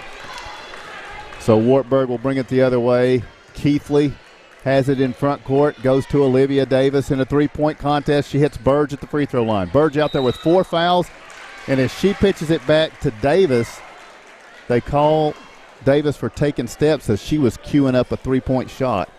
Turnover fest. Both of these teams now over 20 turnovers each. Wartburg's going to take a timeout. With 2:50 to go, we'll take the break. Your score, it's Oneida 40, Wartburg 37. South Fork Physical Therapy is proud to support the Scott High Highlanders and the Oneida Indians. With offices in both Huntsville and Oneida, one of our 6 doctors of physical therapy are always close by. We regularly treat back and neck pain, general sprains and strains, vertigo or dizziness, TMJ disorders, as well as post-operative patients. We accept all insurances and flexible payment plans are available. At South Fork Physical Therapy, we strive to make your experience accessible, affordable, and enjoyable.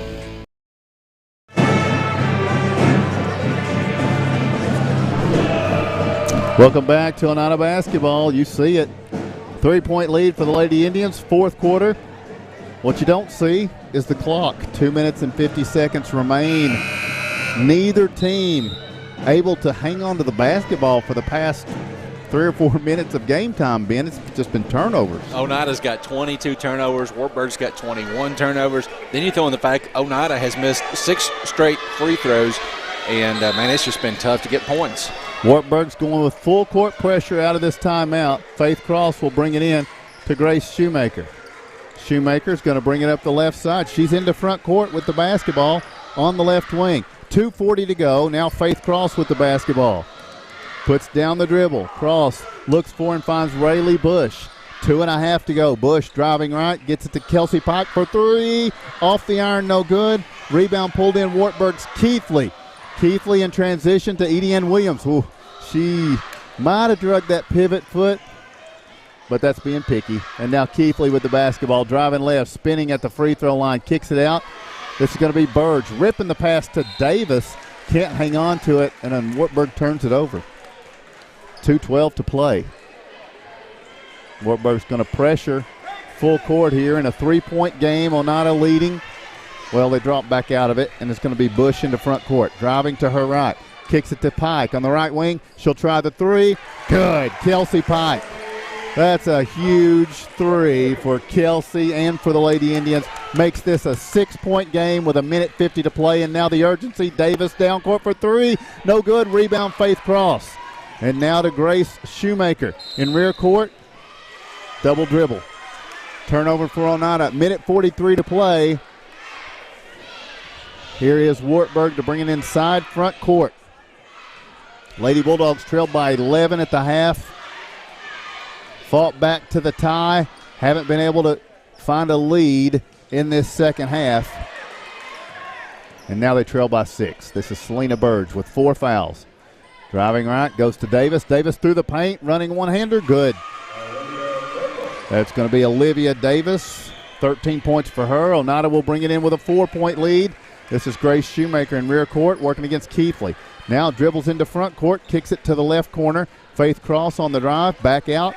It's going to be Terry and now Rayleigh Bush with 1:15 to play. Oneida by 4. Bush on the drive, and it's going to be separated from the basketball by Burge momentarily, but Rayleigh is able to keep her hand on it and force a jump ball. It might have been a quick jump whistle, and it favors Oneida here. And it definitely worked in Oneida's favor. With 1:10 to go, Pike will bring it in on the bounce feed to Faith Cross. And now Bush with it, top of the key. Looking at Pike out on the right wing. Quickly out on her is Burge. Burge with 4 fouls. And Pike's going to circle back out. 1 minute to play. Oneida by 4. Pike gets by Burge through the paint. Running one-hander. Won't go. Rebound is going to be pulled in by Burge. And now she gets to Williams. With 50 seconds to go, Williams driving down. Goes elevated to go up for the shot. And she draws the foul. And she's a very good free throw shooter. Edie Ann Williams is 3 for 4 from the line. She's going to be fouled by Terry. She's going to have 2 opportunities here with 49 seconds remaining, and Oneida leading by 4. It's Edie Ann Williams. The first of 2 free throws is no good. You worked hard to jinx her on that one. I do what I can, Ben. I don't think I'm that powerful myself. Second free throw, she can still make this a 1-possession game, and she does. Knocking that in. It's a 43-40 game. Oneida trying to get it in. Terry loses the handle on it. Now it's saved and into Wartburg. Burge turns around for the shot, no good, and then smacks it out of bounds, thinking she was going to knock it to teammate Davis, but instead it's Oneida who will get it as it's knocked out of bounds, and the Lady Indians want a timeout with 40.8 seconds. We'll take the break. Your score, it's Oneida 43 and Wartburg 40.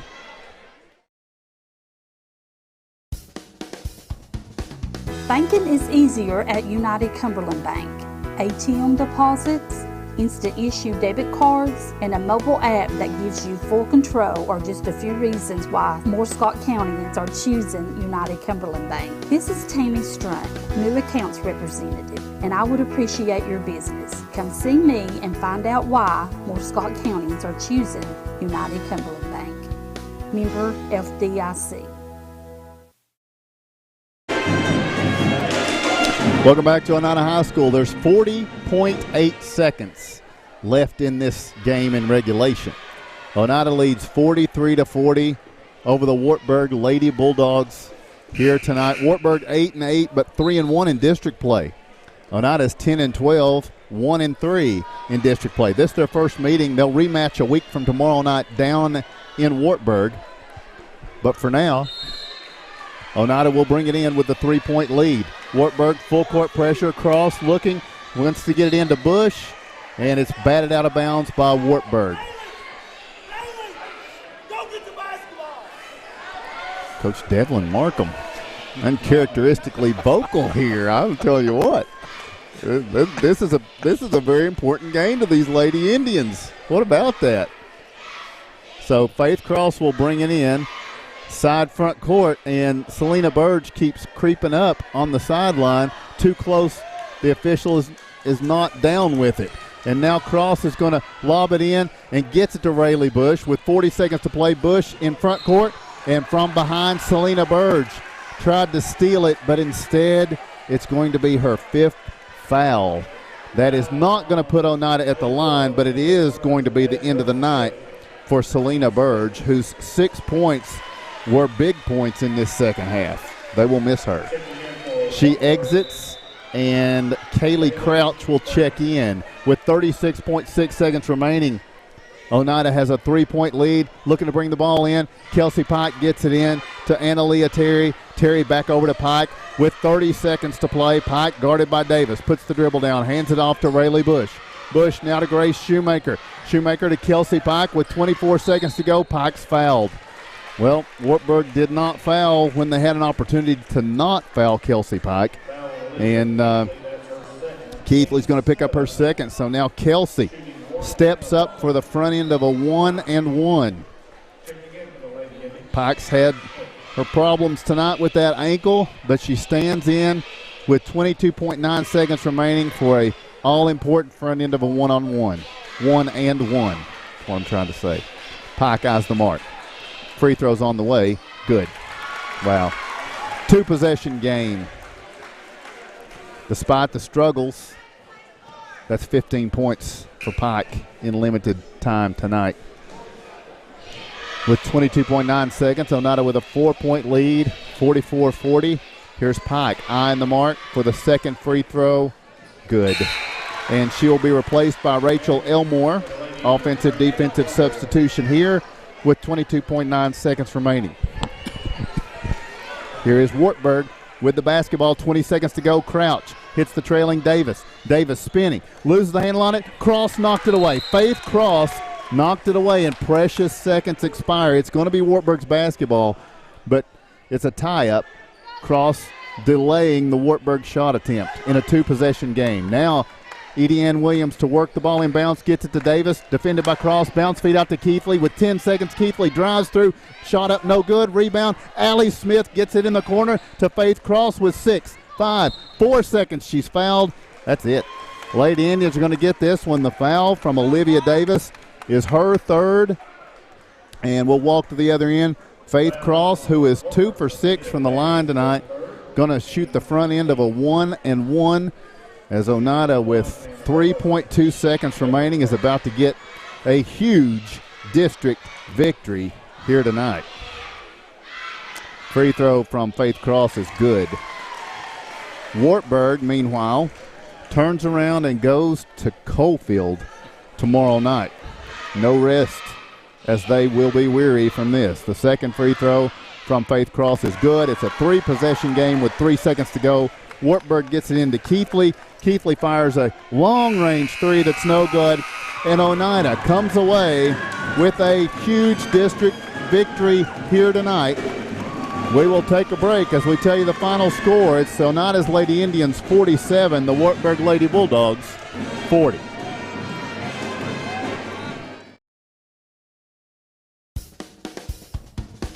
Banking is easier at United Cumberland Bank. ATM deposits, instant issue debit cards, and a mobile app that gives you full control are just a few reasons why more Scott Countyans are choosing United Cumberland Bank. This is Tammy Strunk, new accounts representative, and I would appreciate your business. Come see me and find out why more Scott Countyans are choosing United Cumberland Bank. Member FDIC. El Rey is Scott County's home for great Mexican flavor. Located in Oneida Plaza, we're just up the sidewalk from Walmart. From our fresh chips that are made daily to our chicken or beef fajitas that are big enough to share, El Rey uses the freshest ingredients to serve authentic Mexican dishes that will be a hit with the entire family. Stop in before the game on Friday, or pop in on Saturday and watch college football on one of nearly a dozen screens while you eat. That's El Rey Azteca, open until 9 p.m. Sunday through Thursday and 10 p.m. on weekends. Home-style cooking with friendly service and a relaxed atmosphere. That's Ray's-Ax. Ray's-Ax offers breakfast served daily, just like Grandma fixed it, and daily specials like country fried steak, turkey and dressing, and of course, a fish fry every Friday. Ray's-Ax has a full menu, ranging from quick and easy favorites like hamburgers and club sandwiches to comfort foods like pinto beans. And you'll love something off the grill, like grade A cut sirloin, ribeye, or shrimp kebabs. That's Ray's-Ax on U.S. Highway 27 in Helenwood. Ray's-Ax, country cooking and great steaks. Forget the bucket. Stop buying those expensive car care products. For a supreme clean, visit TNT Car Wash in Oneida. TNT Car Wash features the latest in touch-free car wash technology. TNT's touchless automatic wash bays are tough on road grime, but gentle on your car's finish. These feature-packed automatics give you complete control of the wash, including a wheel brush option. Want to wash it yourself? TNT also has traditional wash bays. And don't forget the interior, both vacuum and shampoo stations available. For a dynamite clean, TNT Car Wash, Oneida. Welcome back to Oneida as the Lady Indians get a key victory tonight in district play as they defeat the Wartburg Lady Bulldogs by a score of 47-40. First, taking a look at the scoring for the Lady Bulldogs, they were led tonight by Olivia Davis with 13 points. She had a 3-point field goal in that total. With 9 points, Elizabeth Keithley. She was 4 of 4 from the free throw line. 8 points by Edie Williams. She was 4 of 6 on her free throws this evening. She also had a couple of field goals to make up her 8 points. Those are the only 2 players that went to the free throw line tonight for the Lady Bulldogs. Other contributors was Selena Burge with 6 and Madison Shadden with 4. Lady Bulldogs were a total of 8 of 10 from the free throw line, as they now fall to 8 and 9 overall, 3 and 2 in district play.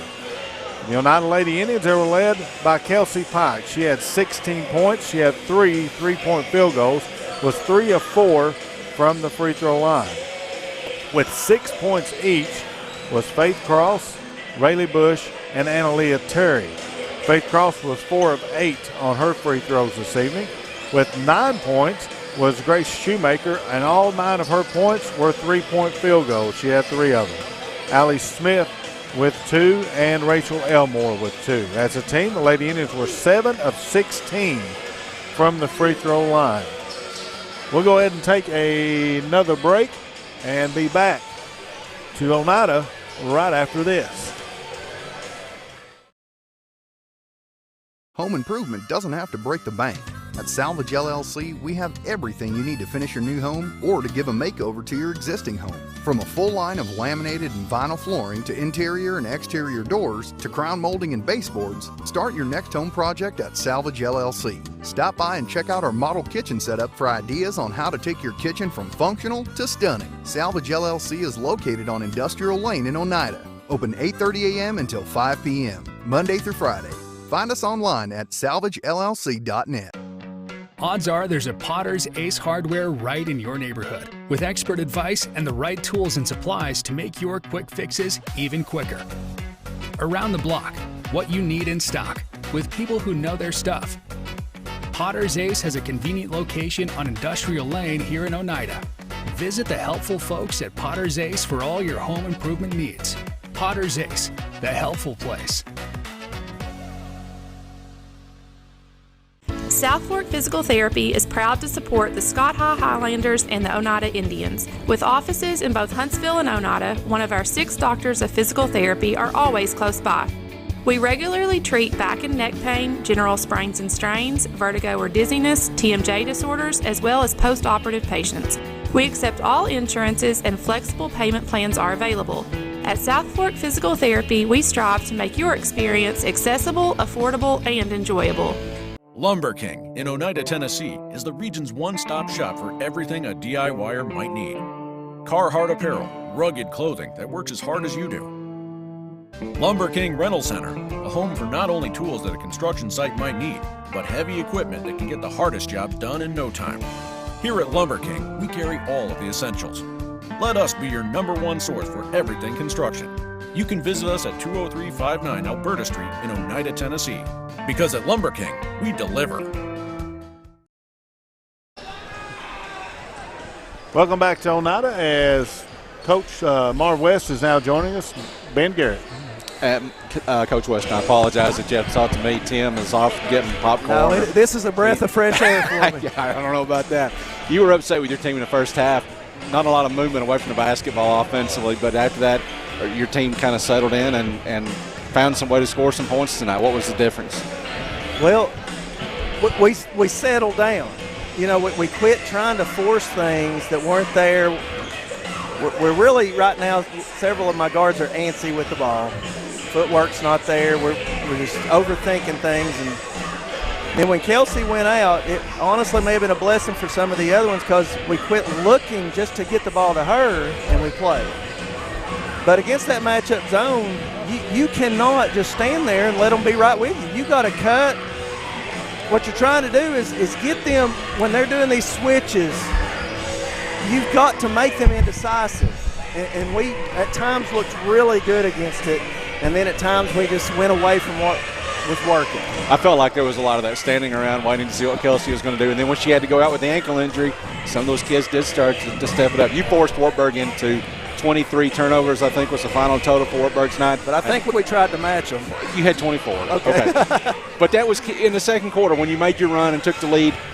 I think they had 8 turnovers in that second quarter, and they were all forced by your defense. We got after them. It starts with Rayleigh Bush up top. And, you know, she's guarding the point guard. That point guard's going to have a rough time if Rayleigh's locked in. Proud of her for coming back from turning her ankle. She sure didn't want to stay out. Came back quick and let me know she was ready to go. And we're not deep enough right now to lose anybody. Knock on wood, I hate saying it like that, but we can't lose any more people. We got to tough through some of these, little injuries and figure it out. And Kelsey is, she honestly probably shouldn't have played either game this week.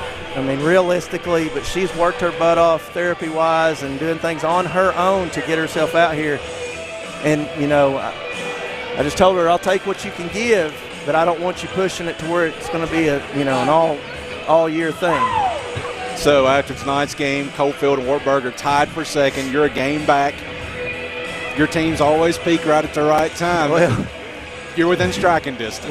We're within striking distance, and that's the good thing about a 5-team district. What you'd like to have, you'd like to be obviously first, but second or third, and not having to play the 4 or 5 play-in game, you know, to where loser goes home, because you don't want something out of the ordinary to happen. You know, several years back it did happen when Oliver Springs girls upset Wartburg girls that night. So let's not put it into somebody else's hands. Plus, you know, you get the 3-2 game if you're third instead of the 1-4 game. So, you know, my girls are so capable. They've just got to start believing in what they're doing. You know, and you're seeing the same thing down at Scott, right? They're starting to believe in what's going on, you know, what Coach Wright has told them, and that's the same thing I'm wanting this bunch to do. And I just want us to buy in and to be focused every possession of the game. You can't take plays off. Tim's back from the concession stand, so go ahead, Tim. Tim, we had a nice conversation while you were gone. I just agree. A breath of fresh air. I think it's just a huge win for them too. I mean, how do they not believe in themselves when they come up with this win tonight? You know, they fell behind early. It looked bad. Then you had the second quarter was just great defensively. It was beautiful. It was. And we did the same thing against Coalfield the first half the other night. We got to play 4 quarters. We are not playing 4 quarters. When things start going bad, we let it snowball on us. You got to just buck up and let it go. I mean, you guys have watched games for years.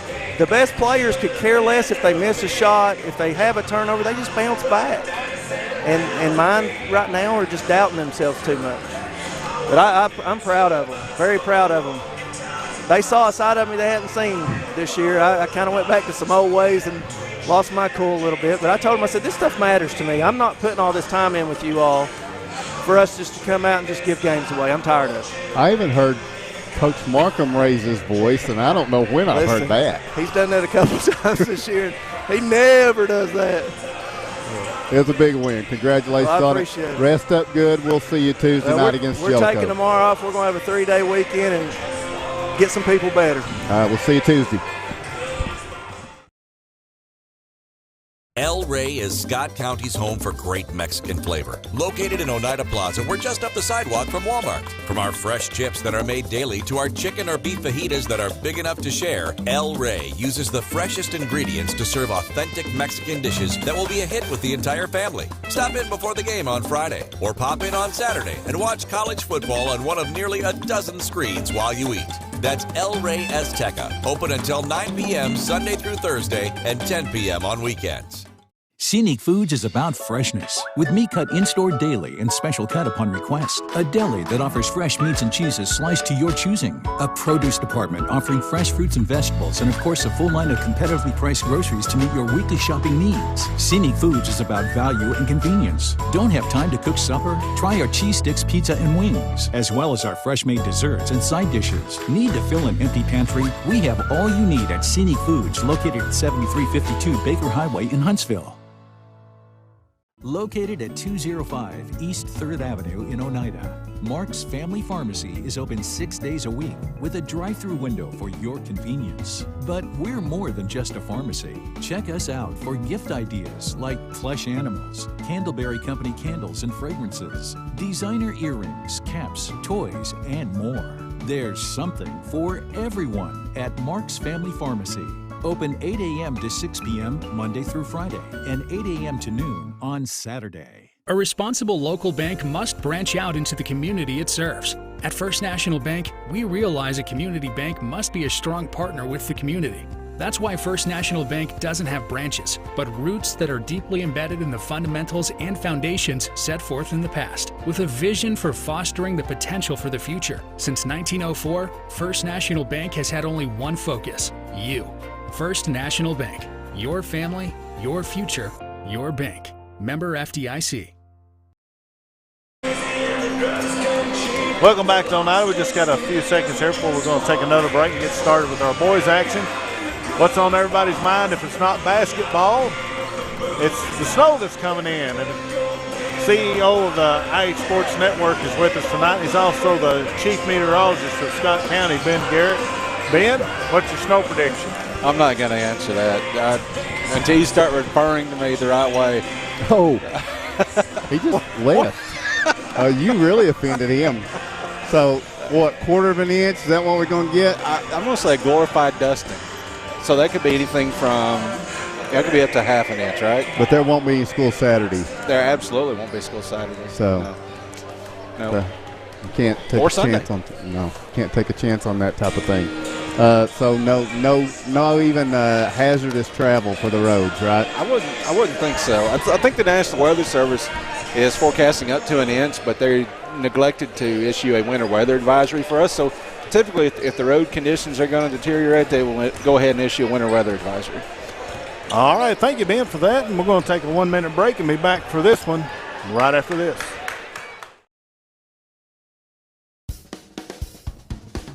Banking is easier at United Cumberland Bank.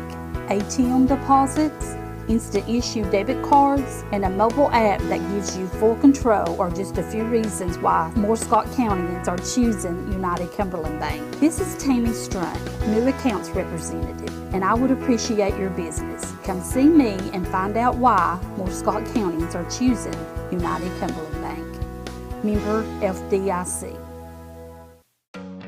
Odds are there's a Potter's Ace Hardware right in your neighborhood, with expert advice and the right tools and supplies to make your quick fixes even quicker.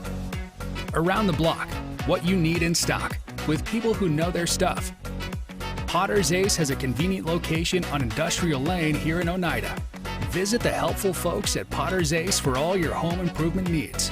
Potter's Ace, the helpful place.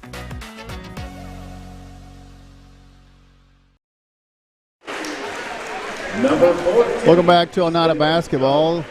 Getting set for boys action now. The Oneida Indians and the Wartburg Bulldogs. Traditionally a up and down affair. And Coach Joe Lane likes to push the tempo both ends of the floor. Coach Jacob King likes to do the same thing. Whether it's in their best interest or not, they're pretty well committed to it all the time. So it's a way of life. The Bulldogs on the road here in the blue uniforms with white numerals trimmed in gray. Their starters tonight are going to be Tanner Brandstetter, Tanner Johnson, Elijah Hines, Stephen Jones, and Caleb Quinney. For Oneida in the home white uniforms, orange numerals trimmed in black. And their starters will be Zeb Spradlin, Landon Limburg, Caden Rector, Jacob Perry, and Rylan Duncan. Oneida comes in with a record of 13-6, undefeated in district play. The Wartburg Bulldogs 5-13, 1-3 in district play. This is the first matchup between these two teams this season, as we mentioned. The rematch a week from tomorrow night at Wartburg. Between now and then, we are home for Jellicoe on Tuesday, and we'll have that broadcast for you. Tanner Brandstetter and Zeb Spradlin to tip it. Oneida controls the tip, and we'll move right to left to start this game off. It's Rylan Duncan with the basketball on the right side. Perry to Spradlin, now Limburg. Looking in at Duncan. Instead they reverse it around the perimeter to the corner, Rector. And now Perry. Back to Duncan. Man-to-man defense for Wartburg, and then the Bulldogs kind of step into the way. Elijah Hines, I believe, will be called for the first foul of the game. 23 seconds in. And now Oneida will get the bounce feed in to Rylan Duncan. His shot is no good, but it caroms out of bounds off of the block. I think it might have been Brandstetter that got the block. Oneida will bring it in from the baseline. Bounce feed. Landon Limburg pops open and lays it off the glass. Good. Limburg opens the scoring, and now Wartburg brings it the other way with Tanner Johnson. Johnson has it poked away by Rector, and then Limburg ties it up. Possession arrow will keep it with Wartburg. Indians leading 2-0, and Wartburg will bring it in from their baseline with Tanner Johnson. Johnson lobbing it in here for Hines. Now it's going to be Quinney on the floor with it, driving to his left, picks it up. Pass is going to be deflected by Limburg. Quinney comes back up with it, then goes to Tanner Johnson. Now to the right corner, it's going to be Stephen Jones. takes a dribble to the baseline. Inbounds feed to Brandstetter, deflected, and then a block by Jacob Perry as Brandstetter goes up with it, and it's going to be Rector back the other way. Whistle, and is it a block or a charge? It's going to be a block on Wartburg. Caden Rector will go to the line for 2 free throws as Tanner Johnson picks up his first, team's second. I'm not sure that these officials were on the same page on that call. It looked like the official under the basket was leaning charge, is why I hesitated. The first free throw is no good. I'll be honest, I thought he was set. Second free throw from Caden Rector, good. And it's 3-0, a minute in. And here's Tanner Johnson working against Limburg. Landon just relentless, and then the pass to Quinney is going to be tipped. Perry knocks it loose. Rector tipped it initially. Now he has it in front court. Back to Perry on the left wing. Back to Rector. 3-0 Oneida. Indians with the basketball. Bounce feed on the cut by Limburg. Couldn't make the catch, and now it's Hines in transition. Top of the key. Circling back out, directing traffic here. Guarded by Spradlin, and now Quinney has it poked away by Rector and throws it off of Caden out of bounds. Oneida smothering Wartburg here in the early going defensively. Quinney lobs it into Hines, then the backdoor cut is read and intercepted and stolen by Limburg in transition. He gets to Zeb Spradlin for the lay-in, and Oneida leads 5-0, and Wartburg wants a timeout. 6:18 to play first quarter. Your score, it's Oneida 5 and Wartburg 0. The superior technology of fiber optics carries a communication signal that is more robust and reliable than older technologies. Connecting homes and businesses directly to fiber optic networks enables enormous improvements in what bandwidth devices are capable of delivering. Experience Highland Communications' world-class broadband, delivered over Highland Telephone Cooperative's fiber optic network to make your online experience extraordinary. Highland Telephone and Highland Communications. World-class connections with a local, hometown touch. Welcome back to Oneida basketball. First quarter is less than 2 minutes old. Wartburg calls a timeout as Oneida takes a 5-0 lead, and now the Bulldogs out of that timeout have the basketball in the front court. Elijah Hines with it, spinning, driving to his right, hands it off. Tanner Johnson puts up a three. It's going to be no good. Battle for the rebound. It's going to be Stephen Jones challenging Perry for the rebound. It's tipped out. Stays with the Bulldogs. Tanner Johnson will bring it in from the baseline. And Johnson lobs it out for Jones to Quinney. He looks in at Brandstetter. Bounce feed. Brandstetter tapped by Duncan. Now they get it back to Hines, who drives. He tries to go to Brandstetter. Oneida intercepts it. And now Perry in transition. Down court all the way to the hoop. Shot won't go. Battle for the rebound. Spradlin and Duncan battle for it. It's out of bounds. Touch last by Oneida. Good energy, though, by the Indians here tonight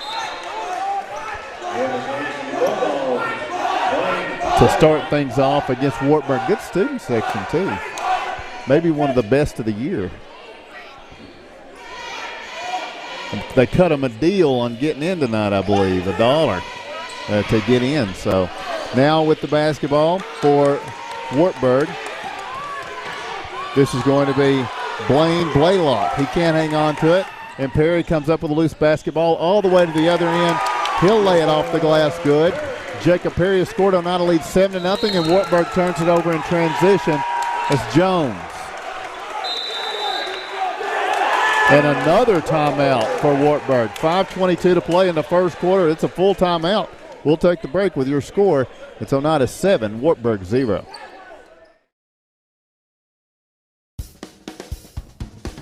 Banking is easier at United Cumberland Bank.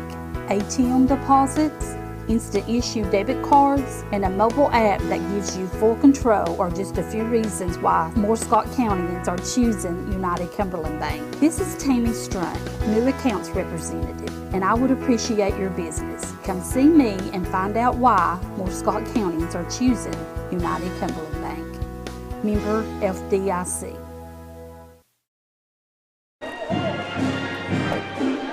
Welcome back to Oneida basketball. 5:22 to go in the first quarter. So we've not played 3 minutes. Wartburg's burned 2 timeouts. Coach Lane this time a full timeout to talk with his team, as Oneida has been smothering them defensively and gotten 7 early points. He is looking for answers as his team just offensively. What do you do with this Oneida defense when they bring the energy that they're bringing tonight, which they typically do? The inbounds to Caden Rector. Blaine Blaylock guarding him. Rector's going to bring it into front court. Out of this long Wartburg timeout, Indians with the basketball. Blaylock fouls him. I mean, pretty plain there with the reach in. That's his first, team third. So not only Wartburg trailing 7-0, there's 3 Wartburg fouls and Oneida's got none. Indians bringing in to Hayden Bronner, who's inserted into the lineup. But as he makes the catch, he drags the pivot foot, going to hand it off. He's going to be called for the travel. With 5:09 to play in the second quarter, Tanner Johnson, nearly a carry. Blaylock with the bounce feed. Wartburg looking for the first points. Blaylock needs somebody to get it to. Rector all over him as Perry knocks the ball out of bounds. I mean, I'm frustrated with Oneida right now. Tanner Johnson going to bring it in to Hines. Hines to Johnson, driving to his right. He's trying to shake Limburg. Andrew Good pitches out to Blaylock for a 3, no good. Rebound Jacob Perry, and now he's in transition up the left side. Now through the paint, kicks it to the right corner. Limburg for 3, good. Limburg's got 5 early points. Oneida leads 10-0, and here Johnson is going to be fouled by Jacob Perry. That for Jacob will be the first foul against the Indians, and it's going to put Tanner Johnson at the line as Wartburg seeks their first points of the game. 4:33 to play in the first quarter. Tanner Johnson's free throw is good. Landon Quinney checks in for Jacob Hines. 10-1's the score. We'll have a second free throw coming up here. And Tanner Johnson's second free throw is good. So Johnson puts the Bulldogs on the board, and now they're providing pressure on Jacob Perry. He gets it to Rylan Duncan. He's into front court to Limburg. Oneida with the basketball. Limburg driving to his right through the paint. Scoops it over to Hayden Bronner. His contested shot is strong enough to go anyway, and Oneida leads by 10 again. Down court, Johnson pulls up for a 2, no good. Sneaking in for the rebound. Ooh, I think Oneida really got away with a foul there. And it was, who was that? Caleb Quinney. And then now Landon Limburg grabbing his leg. Not sure if it's his right ankle or calf or what's going on. But that Landon's down. We're going to take a break with 4:04 to go. First quarter, your score. Oneida 12, Wartburg 2. Forget the bucket. Stop buying those expensive car care products. For a supreme clean, visit T&T Car Wash in Oneida. T&T Car Wash features the latest in touch-free car wash technology. T&T's touchless automatic wash bays are tough on road grime, but gentle on your car's finish. These feature-packed automatics give you complete control of the wash, including a wheel brush option. Want to wash it yourself? T&T also has traditional wash bays. And don't forget the interior, both vacuum and shampoo stations available. For a dynamite clean, T&T Car Wash, Oneida. Welcome back to Oneida High School. Halfway through the first quarter, Oneida leads 12-2. Limburg is off. They're checking on him right now. Oneida with a 10-point lead. Wartburg bringing it in from their own baseline. They get it to Landon Quinney. Now Tanner Johnson trying the dribble drive. It's poked away by Brock West, who's been inserted into the lineup in place of Landon. Johnson will bring it in to Andrew Good. Now Blaylock with it on the left wing. Looking in at Brandstetter. Now it's poked away. Brock West gets the steal. He's going to bring it in transition down court. Banks it off the glass, no good. And it's going to be rebounded by Brandstetter, who gets to Tanner Johnson. Johnson down court, driving to his left to the baseline. Lays it high off the glass, good. Tanner Johnson with 4. And Oneida's lead is cut to 8. Here's Duncan. He'll bring it into front court for the Indians. 3:28 and ticking here in the first quarter. And Duncan loses the basketball, and Tanner Johnson comes up with it. Gets it over to Andrew Good, who finds Blaylock. Wants to go in to Brandstetter. Instead, they work it around the perimeter. And now Landon Quinney on the drive. Blaylock loses the handle. Rector comes up with it. He's in a run out. Down the left side, lays it off the glass. Good. The Indians unforgiving of the slightest of mistakes. And then we're going to have a foul on Oneida in the pressure. Brock West picks up his first, team second. 14-4. Oneida with a 10-point edge. Sam Bell checks in for the first time here for the Indians. Inside 3 minutes to go first quarter. And Landon Quinney will bring it into Johnson. Back to Quinney. And Brock West knocks it away and steals it. Shields him off, takes it to the basket. Shot won't go, but the follow by Ryland Duncan, who was there, is good. It's Oneida by 12, 16-4. And now Tanner Johnson being harassed. Oh, Ryland Duncan had the steal momentarily, going to be called for the travel, but this is as good as I've seen the Indians pressing and defensively all year. They bring it. Every game they bring the energy, but I would agree with you. They're just on another level tonight. Wartburg can't get a good look. Inbounds Tanner Johnson. He'll get it over in the left corner for the three-pointer. That is good.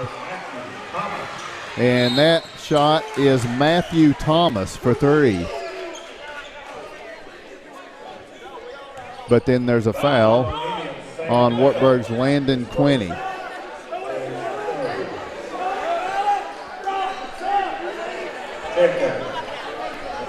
And it's 16-7. That's your score. Oneida's going to bring it in. That's Wartburg's fourth team foul. Oneida with two. And here's Rector in rear court. He draws the double team. Now he dribbles through it. Up the right side. Bounce feed. Brock West looks at the three. Glances the iron. No good. Rebound. Bell tips it. Coach Lane wanted an over the back. Probably should have gotten it right there. And at the other end, Hines makes the catch, then takes two steps and travels with it, turns it back over. 2:14 to play first quarter. It's a 9-point Oneida lead. Indian basketball. They'll bring it in side rear court with Sam Bell. Bell gets it into Bronner. Couple of dribbles. He goes back to Bell. Now to Caden Rector. Rector will bring it up the right side for the Indians. Caden in front court, looks to Bell. He reverses around to the left corner. Brock West driving the baseline. Gets it over to Bronner. He allows the defense to settle and pass and lays it off the glass good. Oneida's got an 11-point lead, 18-7. Back the other way. Wartburg with the basketball. Spradlin working so hard defensively. Wartburg passes it out to Landon Quinney. Quinney poked away by Brock West. West has it on a steal. The run out. West off the left side of the glass lays it up and in. Good. And we have a whistle and a Wartburg player down. Looks like Landon Quinney is shaken up. And he's going to come off. Caleb Quinney will check in. With 1:35 to play first quarter, it's Oneida 20, Wartburg 7. The inbounds is to Blaine Blaylock. Now in rear court, he dribbles through a trap, lobs it ahead. This is going to be Jones with the basketball. They dump it down to Hines. His shot blocked away by Spradlin. And now Thomas kicks it out. Caleb Quinney's three is no good. Bell provided pressure. Now Caleb Quinney for two. Won't go. Rebound tipped out by Perry. Back to Caleb Quinney, who dishes it to Hines, who is fouled on the way up to the basket. Probably going to be Bronner here. And that will be Hayden's first, team's third. It's going to put Elijah Hines at the free throw line for a pair of tosses. With Oneida leading by 13, 1:11 to play here in the first quarter. The free throw is missed by Elijah Hines. Tanner Johnson, a brief rest. He's back in.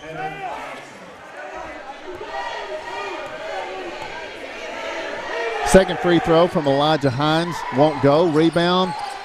Bronner goes to the floor to save it. Gets it over to Perry. Trying to go out ahead. Spradlin alertly gets to it momentarily, but then turns it back over. Matthew Thomas comes up with it. Now inside a minute to play first quarter. Tanner Johnson drives down, gets it to the corner. Caleb Quinney's going to be fouled right here by Oneida's Sam Bell, his first, team's fourth.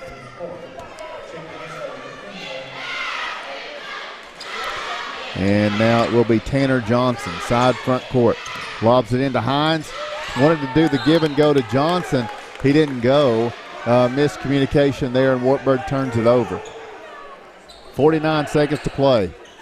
First quarter, the inbounds will be to Perry. Now back over to Brock West. West dribbles through a couple of defenders. Oneida has numbers in transition. Spradlin, Perry around to Caden Rector with 37 seconds to go in the first quarter. Perry gets an open look at the three. It's going to be long. Rebound is collected by Caleb Quinney with 30 seconds to play in the first. Oneida by 13. Quinney pitches it to Stephen Jones for three. No good. Backside rebound. Thomas turns, goes back up with it. No good, but he draws a foul. It will either be Perry or Brawner, and that's going to be the second on Brawner. And it will put Matthew Thomas at the line for 2 free throws.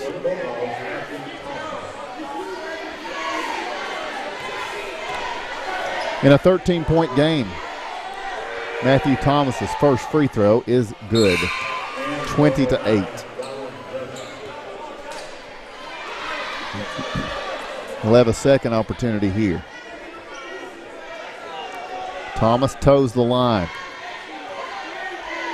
Takes a breath. Shot's going to be up there. Good. Matthew Thomas with 5 points off the bench.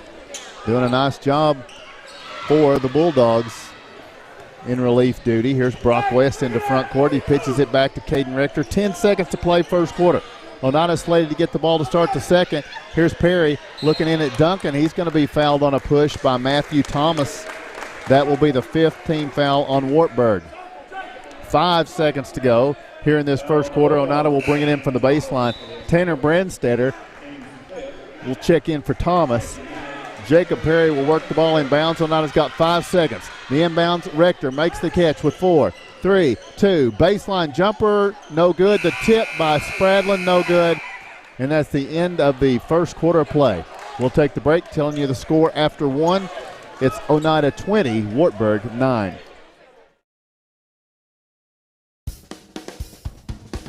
Banking is easier at United Cumberland Bank.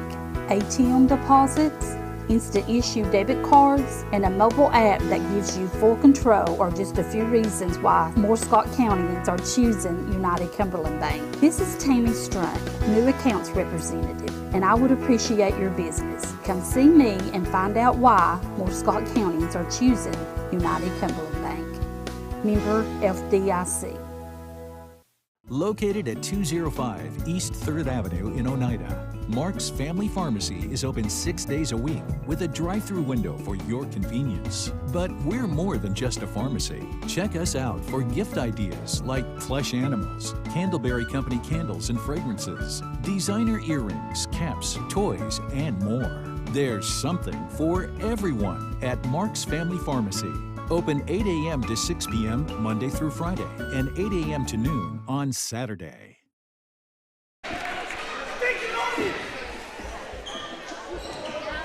We'll go back to Oneida's second quarter underway. Indians with the basketball.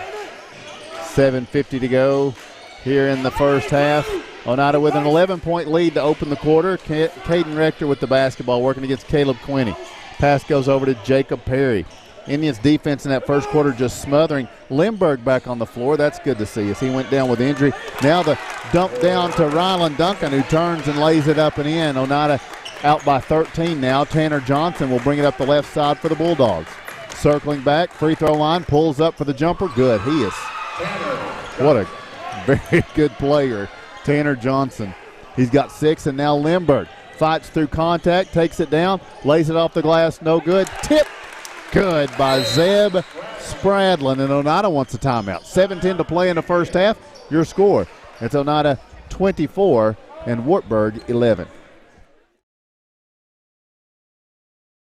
Home-style cooking with friendly service and a relaxed atmosphere. That's Razax. Razax offers breakfast served daily, just like Grandma fixed it, and daily specials like country fried steak, turkey and dressing, and of course, a fish fry every Friday. Razax has a full menu, ranging from quick and easy favorites like hamburgers and club sandwiches to comfort foods like pinto beans. And you'll love something off the grill, like grade A cut sirloin, ribeye, or shrimp kebabs. That's Razax on U.S. Highway 27 in Helenwood. Razax, country cooking and great steaks. Welcome back to Oneida basketball. 24-11.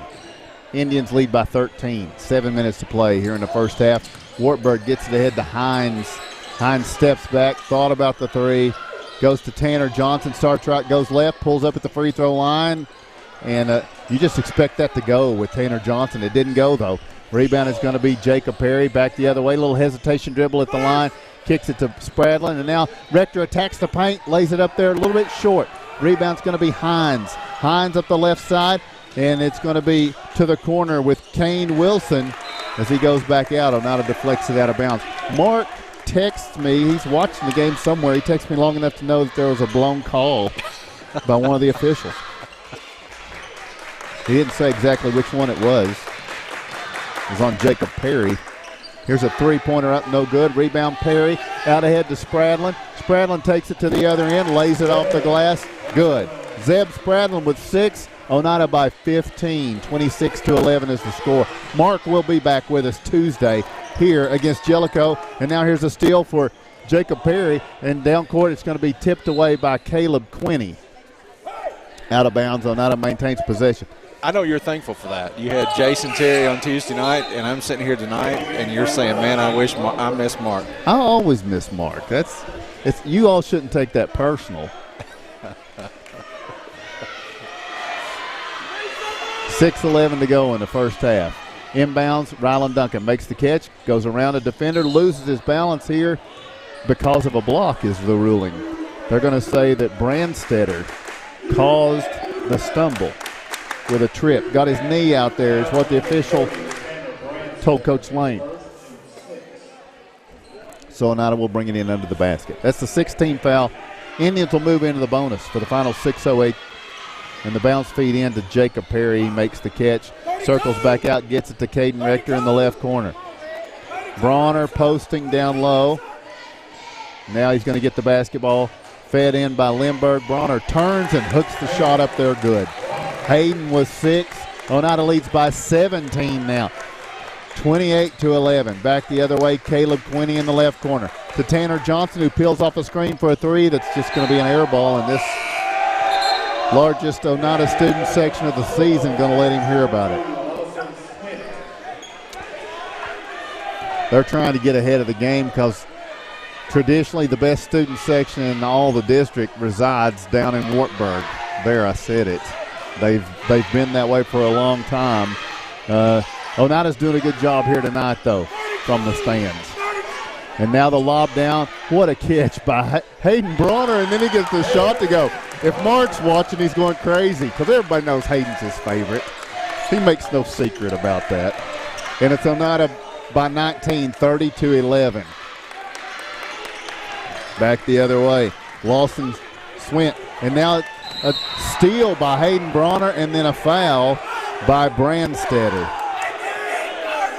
Brandstetter frustrated as Bronner gets the steal, and Hayden is fouled. He's going to the line to shoot 1-1.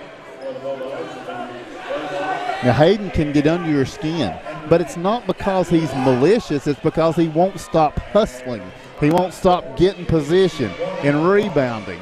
It's frustrating. He has improved so much from last year to this year. Bronner at the line for the front end of 1-1. A lot of rim won't go. Rebound is going to be pulled in here by Wartburg's Lawson Swint.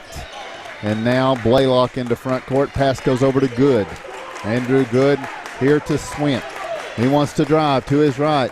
Pitches down to Blaylock.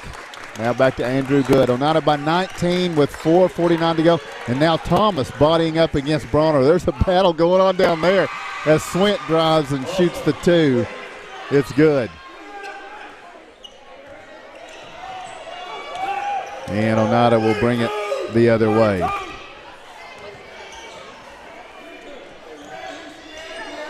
This is Duncan out top with it. Oneida leading by 17. Duncan wants to drive. Gets a trio of defenders. Shot is no good. Rebound is pulled in here by Blaylock, who goes long down court to Andrew Good. His shot off the glass is good. Andrew Good for 2, and it's back to a 15-point game. Here's Landon Lindbergh in transition. Down court, Lindbergh's going to be fouled in that transition game by Andrew Good. That's his first. Puts Lindbergh at the line for 1-1. Stephen Jones back in for Wartburg. Brock West for Oneida. Xavier Shoemaker will now make an appearance for the Indians with 4:05 to play in the first half. Lindbergh's got 5 points in the game, and he stands in for the front end of a 1-1. Probably, well, and Sam Bell's sets come in too. So here's Lindbergh for the front end of the 1-1. Won't go. Rebound comes off long, though. Shoemaker gets it to Rylan Duncan. 4 minutes to go in the first half. Oneida leading 30-15. Rector has the ball poked away by Blaylock. Pass goes over to Duncan. Backdoor cut. Perry making the catch. And it's going to be a charge on Perry. The pass led him into the defender, who was ruled as being set. So ask Mark what he thinks about that. No, I know exactly what Mark thinks about that. And so Blaylock will bring it up for the Bulldogs. Ahead to Andrew Good. Good in tough spot. Brock West deflects it, and then it's deflected by Caden Rector and out of bounds. 3:37 to play in the first half. Oneida by 15. So why don't I fix the scoreboard to say that? Now I do. 30-15. And it will be Blaine Blaylock against Brock West. He reaches in and fouls. Brock does. That's his second, team seventh. So we're going to see Blaine Blaylock going to the line for the front end of a 1-1. The Bulldogs are 4 out of 6 from the line. They trail by 15. It's been as much as 17 here in this first half. Blaylock eyes the mark for the free throw. Good. So he'll earn a second opportunity here. With 3:33 remaining in the first half. Blaylock's toss, good. 30-17 the score. Wartburg with full court pressure. Perry to Rector, ahead to Sam Bell, and he is fouled. Coming in late after that basketball, Lawson Swint. Coach Lane felt like, I don't know, can you put that into words? That it wasn't a foul. Obviously he felt like it wasn't a foul. I don't know, maybe he felt like that, 50-50 ball? Could be. I thought it was a foul. I thought that was the right call. Sam Bell at the line for the front end 1-1. Had he gotten the steal, they might have let it go. Since he didn't get the steal and there was some harsh contact, I guess that's why they didn't. 31-17. Second free throw from Sam Bell won't go, and we have a pushing foul on Oneida. So we walk to the other end. Xavier Shoemaker trying to get position. So we'll shoot a 1-1 at the other end. This time, Matthew Thomas. Thomas is 2 for 2 from the line. Good sized post player. He's been mixing it up down there. Stands in with his team down 14. The free throw from Thomas won't go. Rebound tipped by Jones. Taken by Rector. He spins out of there, and now he's in the clear. Driving down court. Rector drives through. Banks it off the glass. No good. A push on the rebound. This time it's going to be on Thomas, it looks like. And that'll be 2 shots for the Indians. Yeah. So they're kind of going back and forth. Thomas and Xavier Shoemaker here. And now Xavier's going to have 2 free throws with Oneida leading 31-17. 3:16 to play in the first half. Xavier's free throw, no good. Still a 14-point game. I think Oneida's taking a timeout after this if he hits the free throw. Obviously not if he misses it. Shoemaker's free throw good. And the Indians take a timeout. 3:16 to play first half. We take the break. Your score, Oneida 32 and Wartburg 17. Odds are there's a Potter's Ace Hardware right in your neighborhood, with expert advice and the right tools and supplies to make your quick fixes even quicker. Around the block, what you need in stock, with people who know their stuff. Potter's Ace has a convenient location on Industrial Lane here in Oneida. Visit the helpful folks at Potter's Ace for all your home improvement needs. Potter's Ace, the helpful place.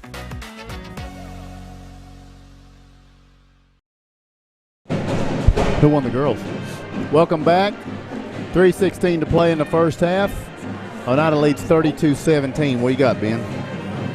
Score of interest at the end of the first quarter. The middle school championship game in Area 7. Oneida's up on Fairview 17-11. A little bit earlier tonight, Oneida's girls defeated Huntsville in the girls championship game 44-22.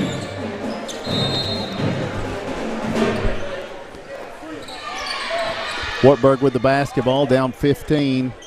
Out of an Oneida timeout here. Blaine Blaylock in front court. Picks it up, hands to Tanner Johnson. Johnson driving left. Now hits the cutting Stephen Jones. Peels off a screen for a two. No good. Rebound Brock West, surrounded by three defenders. Brock's able to get it out of there to Jacob Perry. Perry now in front court, driving down, kicks to Sam Bell in the right corner. Spradlin, now Rector. 2:45 and ticking. Oneida by 15 here in the first half. Posting down low, Sam Bell. They go to Spradlin out top. Now he finds Rector, who looks in at Bell now. Back out, Brock West. Top of the key, the three is no good. Rebound, Zeb Spradlin back up, no good. The rebound is going to be now taken by Elijah Hines with 2:25 to play. First half. Down court, they find a man in the corner, open for three. It hits the side of the backboard and goes to Oneida. The miss for Lawson Swint. With 2:19 to play, Oneida will have the basketball here in this first half, leading by 15. Full court pressure from the Bulldogs. The inbounds is to Spradlin. He goes back to Bell, and now Caden Rector. Rector will bring it into front court. Pass goes right side Perry. He gets a pick from Bell, works left off of it to the elbow for the jumper, too long. Rebound pulled in by Swint. He's across midcourt up the right side. Hits Hines, who's in the lane, gets the jumper to fall. Hines got that thing to just deaden on the back of the iron and drop through. 13-point lead for Oneida, and then the Indians turn it over in transition.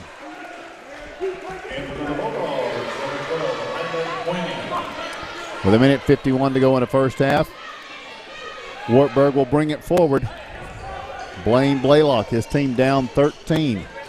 Looks right, now goes left with it, and gets fouled on the way to the basket. He'll have two shots here. That was an interesting sequence because I think Blaylock was going to pass it and then felt like that was cut off and his momentum was carrying. He was almost going to fall, so he just dribbled on down to the baseline and then gets fouled. He's at the line for two shots here. First one's good. He's now 3 for 3 from the line. It's a 12-point game with 1:40 to play in the first half. Second toss from Blaylock is no good. The putback by Jones is no good. And now Oneida with the basketball. Back the other way. Rylan Duncan to Caden Rector. Inside 1.5 minutes to go in this first half. Perry looking, lobs it down.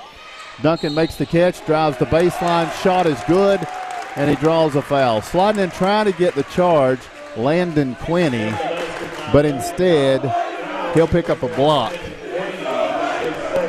So Duncan gets the 2 to go. And now he'll have a free throw. 14-point game. Rylan Duncan's free throw is good. 35-20. Sam Bell's going to check in. Nope, they didn't whistle him in. Is that what happened? No, they did.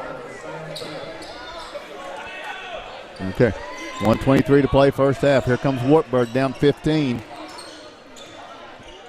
And this is Blaylock to the left wing. He'll back up, looks to Landon Quinney, now Jones. Bell fights through a screen to get to Jones. Now Tanner Johnson with the basketball. We approach the minute mark of the first half. And this is Landon Quinney. Back over to Blaylock. 1 minute to go, first half. Stephen Jones to the corner. Quinney looking in. Hines is posting against Duncan. Now Johnson drives, gets it to Blaylock, over to Jones, and he can't hang on to it and turns it over. Oneida will have the basketball. They'll bring it inside rear court. Pressure from Wartburg. Rylan Duncan with the bounce feed in to Brock West. West trying to get it over to Caden Rector. It was deflected, but Rector comes up with it. 40 seconds to go in the first half. Rector challenged here, drives past Johnson, kicks it to Brock West. Now back to Duncan, 34-33. He goes to Bell on the left wing. He attacks the paint. Hanging jumper off, no good. Rebound tipped by Spradlin, but it goes out of bounds. It will be Wartburg basketball. 27.5 seconds to play in the first half. Bulldogs bring it forward. Down by 15. Blaylock starts right, goes left, pitches to Jones on the left corner for three. It's going to be no good. Nice box out by Hines. And then as Quinney wanted to shoot it and was going airborne with it, Rylan Duncan got up. He would have blocked it, and Quinney tried to come back down and traveled with it. Turnover for the Bulldogs. 14.4 seconds to play in the first half. Oneida with a 15-point edge, looking to push it a little bit farther before the end of the second quarter. And the inbounds trying to get it to Sam Bell. It's stolen by Blaylock. And now with 10 seconds to go, Johnson with the basketball. Fires it to the right corner. Blaylock 5, 4, 3, 2 seconds. Blaylock gets the pass out. A three-pointer at the buzzer is no good from Lawson Swint. We go to the locker room. Oneida with a 15-point edge. As we take the break, your score, it's Oneida 35 and Wartburg 20. Odds are there's a Potter's Ace Hardware right in your neighborhood, with expert advice and the right tools and supplies to make your quick fixes even quicker. Around the block, what you need in stock, with people who know their stuff. Potter's Ace has a convenient location on Industrial Lane here in Oneida. Visit the helpful folks at Potter's Ace for all your home improvement needs. Potter's Ace, the helpful place.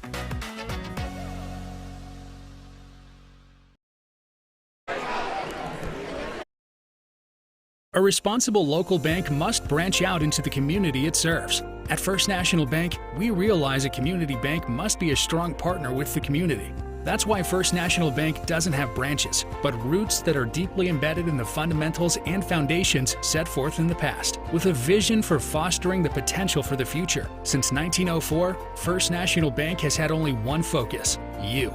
First National Bank. Your family, your future, your bank. Member FDIC.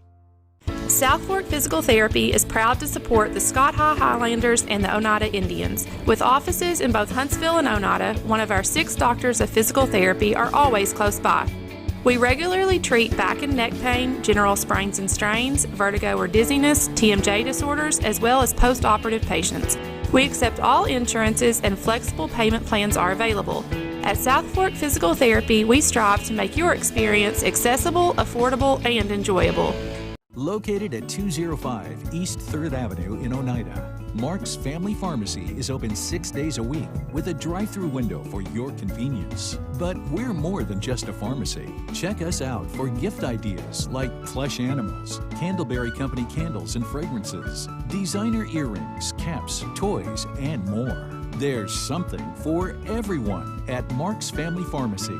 Open 8 a.m. to 6 p.m. Monday through Friday and 8 a.m. to noon on Saturday. Banking is easier at United Cumberland Bank. ATM deposits, instant issue debit cards, and a mobile app that gives you full control are just a few reasons why more Scott Countyans are choosing United Cumberland Bank. This is Tammy Strunk, new accounts representative, and I would appreciate your business. Come see me and find out why more Scott Countyans are choosing United Cumberland Bank. Member FDIC.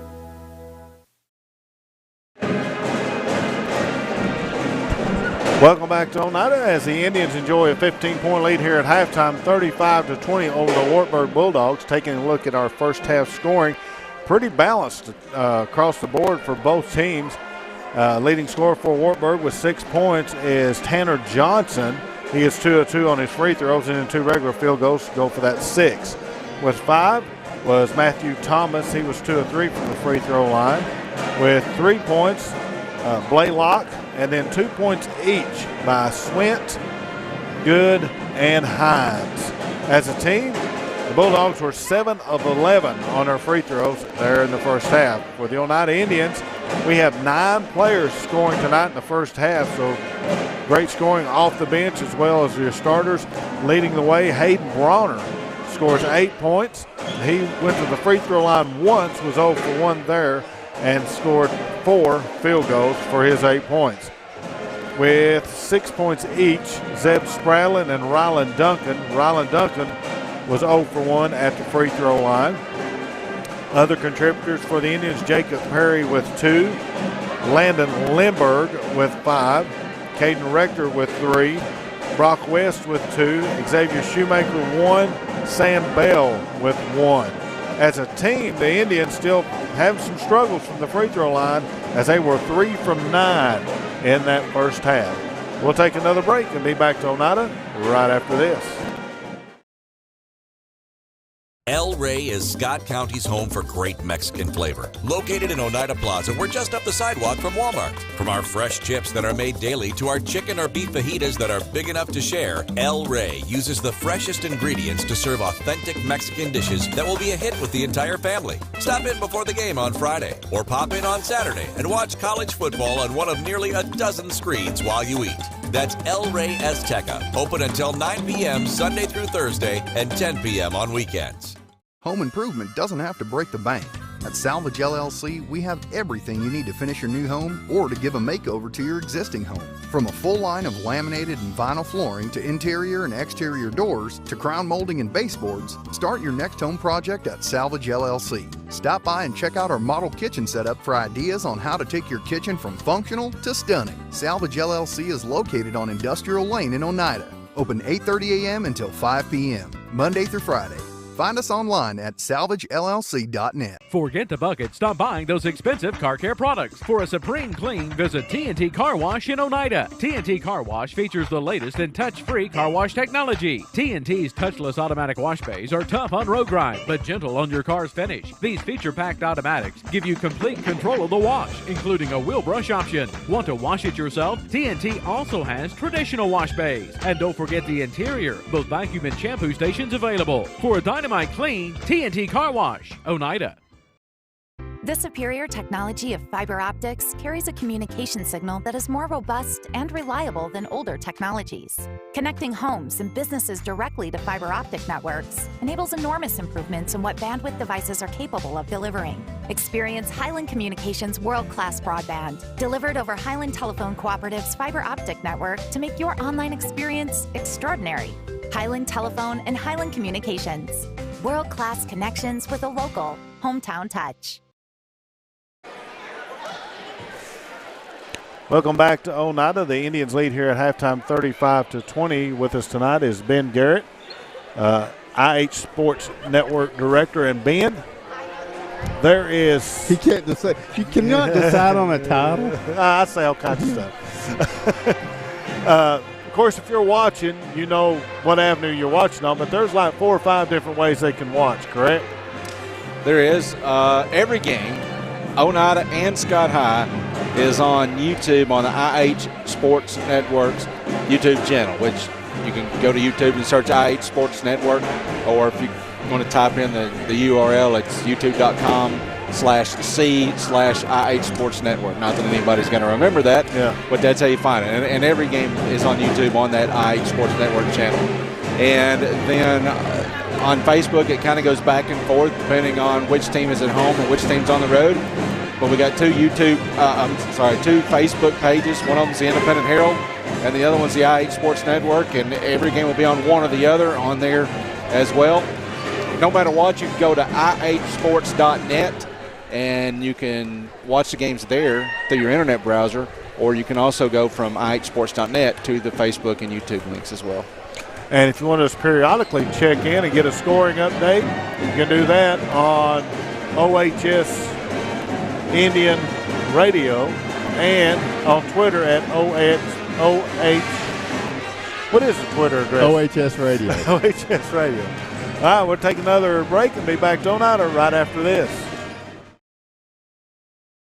Lumber King in Oneida, Tennessee is the region's one-stop shop for everything a DIYer might need. Carhartt apparel, rugged clothing that works as hard as you do.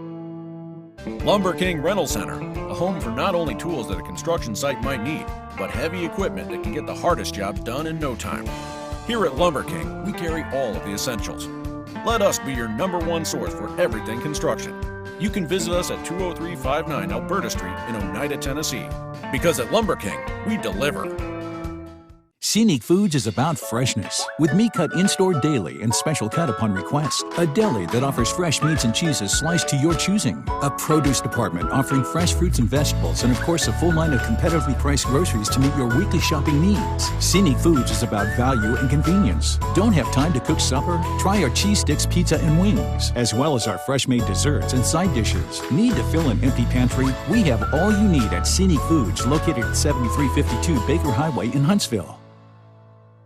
Forget the bucket. Stop buying those expensive car care products. For a supreme clean, visit T&T Car Wash in Oneida. T&T Car Wash features the latest in touch-free car wash technology. T&T's touchless automatic wash bays are tough on road grime, but gentle on your car's finish. These feature-packed automatics give you complete control of the wash, including a wheel brush option. Want to wash it yourself? T&T also has traditional wash bays. And don't forget the interior, both vacuum and shampoo stations available. For a dynamite clean, T&T Car Wash, Oneida. South Fork Physical Therapy is proud to support the Scott High Highlanders and the Oneida Indians. With offices in both Huntsville and Oneida, one of our 6 doctors of physical therapy are always close by. We regularly treat back and neck pain, general sprains and strains, vertigo or dizziness, TMJ disorders, as well as post-operative patients. We accept all insurances and flexible payment plans are available. At South Fork Physical Therapy, we strive to make your experience accessible, affordable, and enjoyable. Welcome back to Oneida High School. Third quarter underway. Indians lead 35-20. Wartburg with the basketball to start off this quarter. And this is Brandstetter down low, pushing the shot up there, no good. Rebound tipped out by Ryland Duncan. So you got Tanner Brandstetter, Tanner Johnson, Elijah Hines, Blaine Blaylock, and Stephen Jones on the court. For Wartburg, for Oneida, Jacob Perry, Zeb Spradlin, Ryland Duncan, Caden Rector, Landon Lindberg. And the ball is out of bounds. Wartburg turns it over on their first possession. Indians will bring it in against full court pressure. Landon Lindberg gets the inbounds back over to Ryland Duncan. Duncan looking for help. Bounce feed ahead. Caden Rector makes the nice catch down through the paint. Goes up against the defender. Shot won't fall. Rebound kept alive. Hines comes up with it. Now Tanner Johnson on the left side. He'll reverse it around to the right corner. This is Jones. Puts the ball on the floor. Takes a stab at the baseline. Back out to Johnson. They reverse it around to Blaylock. Good ball movement by the Bulldogs. And Jones peels off a screen and knocks down a nice jumper. Stephen Jones, first points of the game. Good execution offensively for Coach Joe Lane's team. Cutting the Oneida lead back down to 13. And now here's Lindberg driving the baseline. He loops it out. Perry with the basketball. We've played a minute of the second half. Bulldogs with 2 points. Oneida's not scored in this third. Here's Spradlin. He'll look in the paint. Now goes to Rector. Duncan trying to fight open. Brandstetter doing a nice job defensively. And now Rector drives the baseline. Gets to Perry. Spradlin. Lindberg.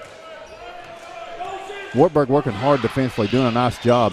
Now Blaylock defends. Now they get it to Duncan. Turnaround fadeaway shot after contact between him and Branstad, no good. And then on the rebound, I think we're going to have a foul on Wartburg against Spradlin.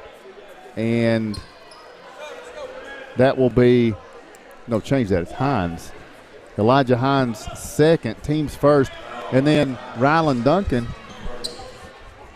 I don't know if it was an ankle or what, but he's coming out. Bronner checks in. Sam Bell comes in for Zeb Spradlin. And it looks like maybe Zeb, it's a contact. They're trying to get his parents here, I think. Maybe, I don't know. Looked like that's what Pike was signaling. 13-point lead for Oneida. They get it into Bronner, who turns for the shot, no good. Rebound tipped out, touched last by Jones.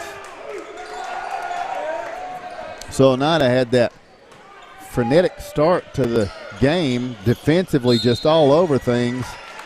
And since that time, Wartburg's been able to settle down. They're down 13, but I mean, it's really been a good job to get it there. When it got up to 17, it looked like Oneida was on the verge of just running away with it. But you're right, they've settled in and hung on. Now we're going to have a reach-in foul on Caden Rector. Each team with a foul here. They were hitting Tanner Johnson, cutting to the basket, prevented him from a lay-in here. So probably worth the trade-off there for Caden's first foul. And now they work around Johnson, left wing. He gets a look at the three. It sails long. Rebound Bronner, way out ahead. Bell trying to make a tough catch. The Indians can't make the connection. The ball's still loose. It'll be a jump ball. No, I'm sorry. It's going to be a travel as apparently Bell wrested control away and is called for the travel here. And, Tim, Wartburg had 13 turnovers in that first quarter. I've got them with only 3 since then. Wow, they've really settled it down. And now Blaylock at the other end. Pass goes to Tanner Johnson. A deep three, good. And they're not far away right now. Tanner Johnson knocks down the three-pointer. We've got a 10-point game. Wartburg applying the pressure. And here's Lindbergh up ahead trying to get it to Jacob Perry. And it's deflected out of bounds. It will stay with the Indians with 5:31 to play in the third quarter. Perry going to work it inside front court. Bounce feed to Sam Bell. Now over to Lindbergh. Oneida's not scored in this third quarter. Here's Rector attacking the baseline, draws the double team. They get it to Lindbergh. Top of the key, the three won't go. On the rebound, Jones comes away with it. And now the Bulldogs in transition. They head to Elijah Hines. Poked away by Sam Bell. Picked up by Lindbergh. Lindbergh ahead to Caden Rector. And then it's deflected out of bounds. Touched last by Wartburg. Checking in for the Bulldogs here is going to be Lawson Swint for Oneida. Tim, Landon Lindbergh is really favoring that knee right now. Yeah, I saw that. On the transition, he was wincing. And now Oneida's Rector with the basketball, but he doesn't come out there on the dead ball. Sam Bell to Lindbergh, around to Perry. Perry has it deflected by Jones, goes back and picks it up, drives down to the left baseline, kicks it back out to Lindbergh. And he'll find Rector. Oneida wants a timeout for the stagnant offense. Coach King's going crazy. We'll take the break. 4:42 to play third quarter. Oneida 35, Wartburg 25. Odds are there's a Potter's Ace Hardware right in your neighborhood, with expert advice and the right tools and supplies to make your quick fixes even quicker. Around the block, what you need in stock, with people who know their stuff. Potter's Ace has a convenient location on Industrial Lane here in Oneida. Visit the helpful folks at Potter's Ace for all your home improvement needs. Potter's Ace, the helpful place.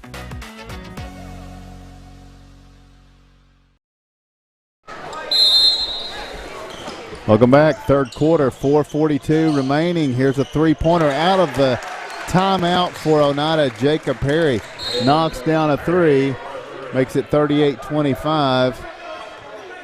And then we're going to have a foul on Brock West. That'll be his third, team second of the second half.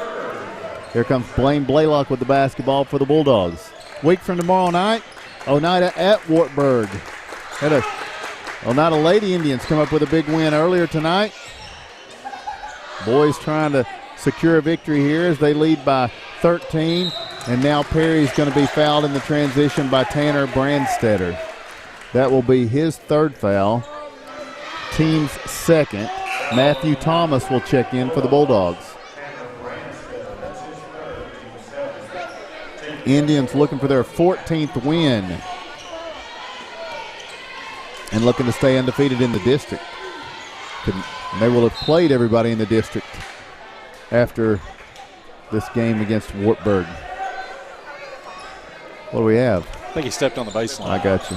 Okay, so Oneida turns it over. Wartburg brings it the other way, down 13.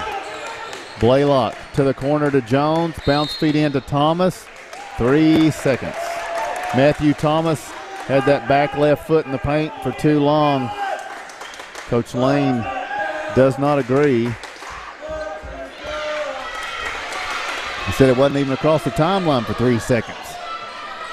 Halfway through the third quarter, Oneida leads by 13, 38-25.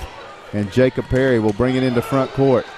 Perry guarded here by Swint. Picks it up and goes to Rector. Rector lobs it down. Tough catch by Ryland Duncan. Then he's fouled on the way to the basket. Battling down there against Matthew Thomas. And Thomas is going to be called for his third foul, team third.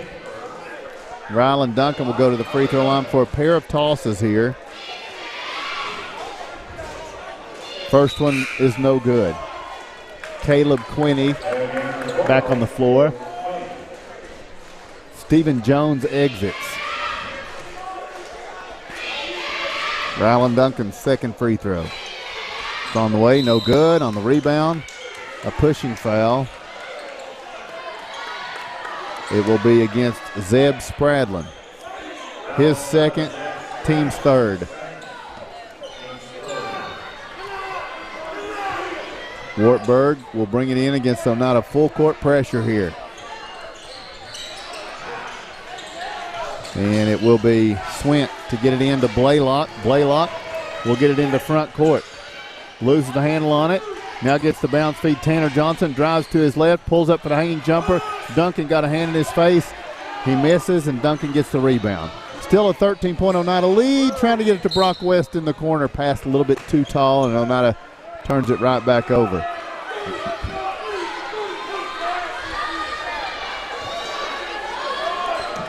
So Wartburg will have the basketball.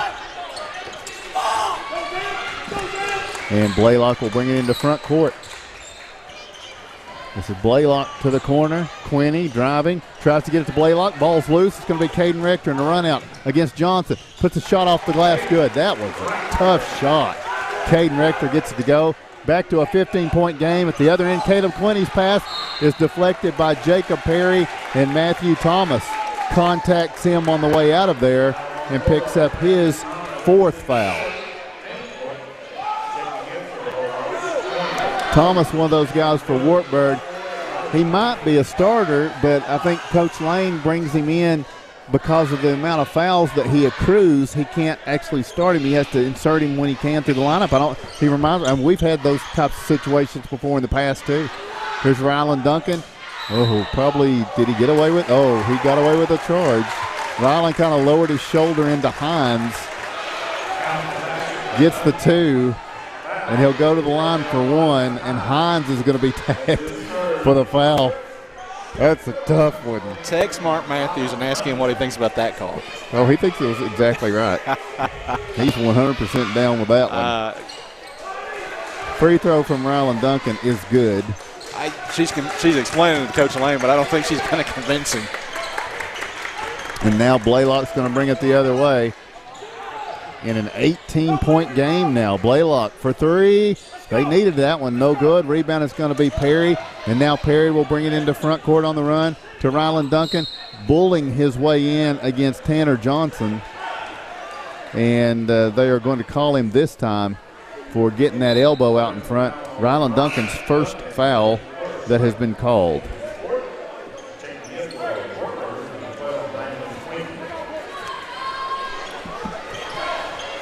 So now Landon Quinney to work the ball inbounds to Andrew Good. Good, his pass deflected by Rector, and now Tanner Johnson loses the handle on it. It's going to be Spradlin. Back over to Rector. His shot blocked, but a foul on Tanner Johnson. That for Johnson will be his second foul. 6 team fouls on Wartburg. Is that right? That's 6. So Oneida's going to be in the bonus. Caden Rector stands in to shoot 2 free throws. And I have to think that the Oneida student section has a little bit of something to do with this here tonight. Yeah, Wartburg's, they've been frustrated at times tonight, and no, I agree with you. That student section is getting under their skin a little bit. Oneida's defense is getting under their skin a little bit as well. Rector's second free throw is good. A week from tomorrow night, Wartburg will return that favor. It's a 19-point lead for the Indians here, and it's going to be Blaylock. Bounce feet ahead. He gets to Swint, who drives down. His shot is going to be blocked, but it's going to be a foul in so doing. I think Brock West is going to be called for the foul. That will be Brock's 4th foul. And it will put Lawson Swint at the free throw line for a pair of tosses. First one's no good. With 2:19 to play. So it's a 19-point game, 44-25 with 2:19 to play in the third. Second toss from Lawson Swint is good. 18-point game. Oneida brings it into Jacob Perry. Perry will bring it into front court, and then the pass tipped and stolen by Wartburg. Back the other way, Andrew Good loses it off his foot, and now Rector tries to save it in. It's to Blaylock. Blaylock will head fake, drives baseline, pass to Hines, can't get the shot to go. Then Hines stays with it, goes back up with it, and it's good. A lot of contact down there was not called. Hines did a nice job staying with it, cuts it back down to 16. Here's Perry into front court with 1:45 and ticking in the third. Caden Rector with the basketball. Landon Quinney out on him. He'll drive to his right off a pick, bounce feed. Perry posting down low. Little ball fake. He's fouled on the floor, but that means he's going to the line for 1-and-1. I believe Andrew Good is picking up his second foul. So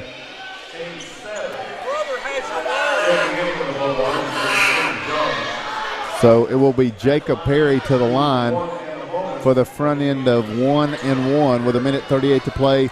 Oneida in the bonus here in the third. And you know who's loving this game? Oneida, the way they play, they force you to expend so much energy. And Wartburg is expending a lot of energy trying to just stay in it. Brad Jones. Brad Jones is loving it right now because he's got Wartburg tomorrow night. And that's a key game for both of those teams. They got Wartburg that first time. Free throw from Jacob Perry is good. He'll have one more. Sam Bell set to check in. 17-point lead. Toss from the Indians. Perry is good. 46-28. Third quarter still. Blaine Blaylock with the basketball. Trying to work up court with the pass to Stephen Jones. Jones, the free throw line, kicks it to the right corner. Good driving down under. He's going to be fouled. He'll go to the line. And officially, let's see who this foul's against.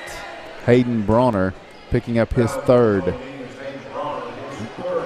Andrew Good will have a pair of free throws with 1:27 to play in the third quarter. Oneida off tomorrow night. No Friday night game. This free throw misses. IH Sports Network will have coverage of the Clinton Dragons and the Scott Highlanders. Girls first, 6:30 tomorrow night. And then boys action. Second free throw from Good. Won't go. Rebound, Xavier Shoemaker. He gets it to Jacob Perry, and he's in front court in an 18-point game. He lobs it down. Hayden Bronner, ball fake, gets the shot, won't go. Rebound. Shoemaker back out to Perry, who drives through the paint, scoops the shot up, gets it to go. Jacob Perry for 2.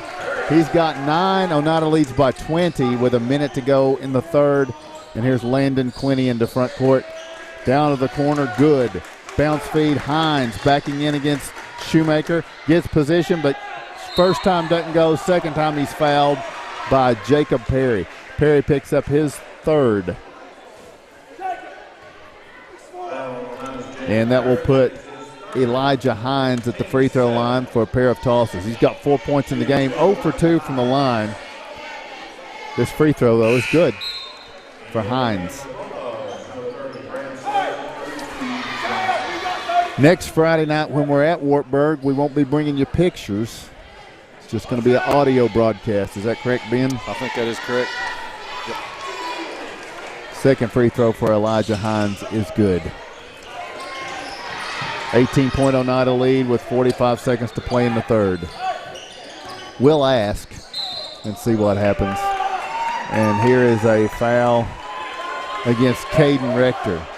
Moving pick. Block on Caden. Wartburg will bring it into Hines with 40 seconds to play in the third.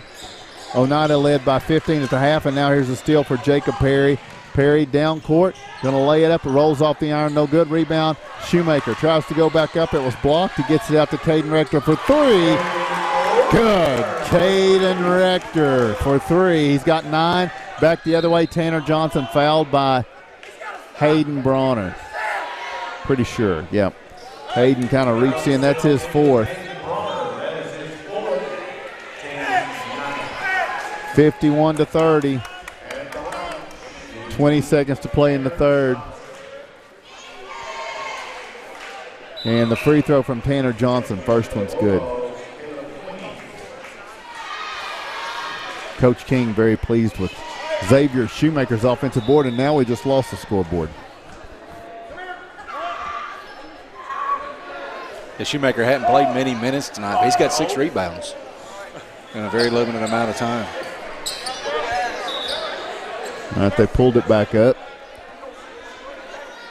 Looks like everything's intact. Oh, we need to fix that. Court's too short. So Johnson at the line. I don't know, did Job Jeffers do it on purpose to try to ice Johnson? It didn't work. Johnson knocks down the free throw. Is that some home cooking? You can't put anything past Job Jeffers.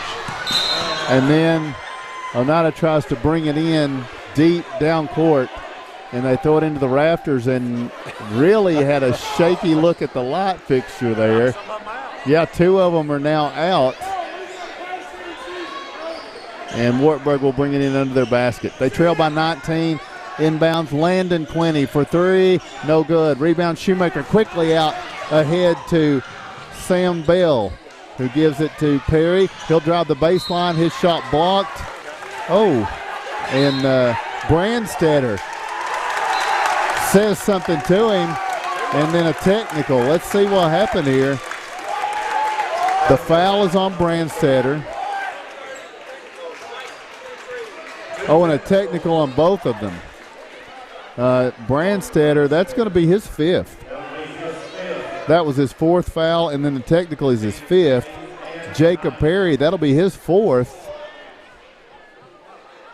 with the technical. Perry will get 2 free throws.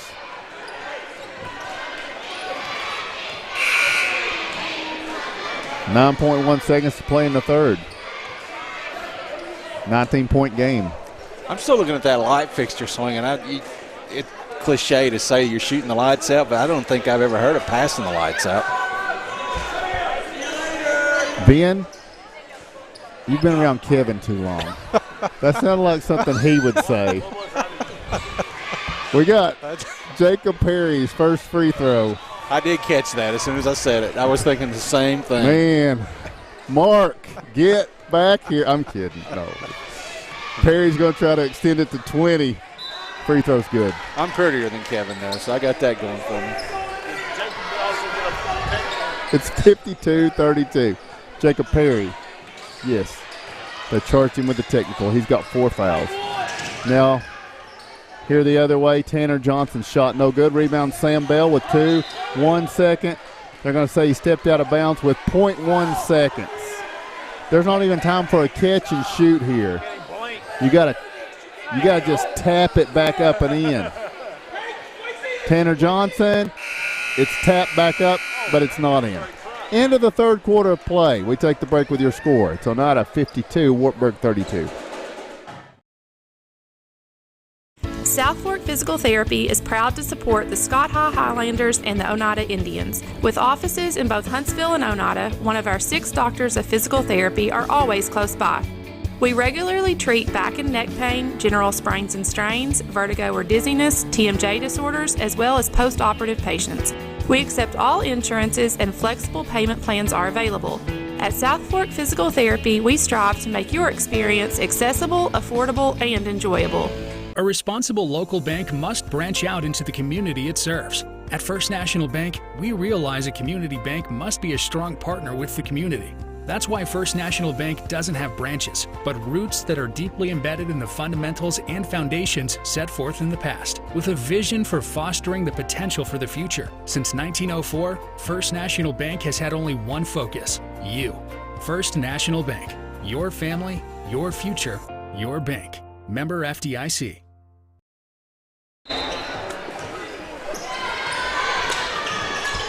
Oneida gets the inbounds to Brock West. Bounce feed to Rylan Duncan, and the layup to start off the fourth and final quarter of action. Rylan Duncan now with 11. And then Oneida with a foul in the transition. It's going to be Sam Bell with his second. And it's double bonus. Tanner Johnson will be at the line for 2. When you got a 22-point lead and the other team's in a double bonus, you want to not foul, I'm thinking. Stopping the clock and letting them get points. 7:52 to play. Second toss, good for Tanner Johnson. Full court pressure from Wartburg. Rector, he'll loop it ahead to Brock West. Now trailing. Rector gets another look at the 3, and it's good. Well, Caden Rector waking up here. Oh, my goodness. A youngin' on the court. And Rylan Duncan with the save. Rylan Duncan, All-American boy. Oh, my goodness. I mean, in a game like this, up and down, that could have been bad. Rylan, that should go in the stat column. 57-34, and Rector nearly got the steal. I just realized this is our last quarter of Oneida basketball in January. Our next broadcast is February the 1st, right here against Jellicoe, with 2 weeks remaining in the regular season. Johnson driving down, fadeaway jumper. Wow, what a shot. Tanner Johnson. Great player. He's got 16 points, 10 of them in the second half. Oneida back the other way, leading by 21. Caden Rector's 3 won't go. Rebound, Stephen Jones with it. Now loose basketball. Rector tries to get it to Brock West, and Oneida turns it over. 7:04 to play. 57-36. The Indians' 20th game of the season. Wartburg with the basketball down in the left corner. Now they work it around. Tanner Johnson, deep 3, won't go. Rebound, Matthew Thomas. Thomas working it up, back up there, good. Thomas with 7 points. And now Spradlin goes to Rector. Rector in a trap, lobs it ahead to Rylan Duncan. Duncan slows, now puts it on the floor against Jones. Drives left, down through the paint, lays it up, no good, and a reach-in foul from one of those defenders. Is that Matthew Thomas? That's it. Matthew Thomas has just fouled out. He'll foul out with 7 points. 2 for 3 from the line. He'll be replaced by Elijah Hines. And Rylan Duncan's at the line for 2.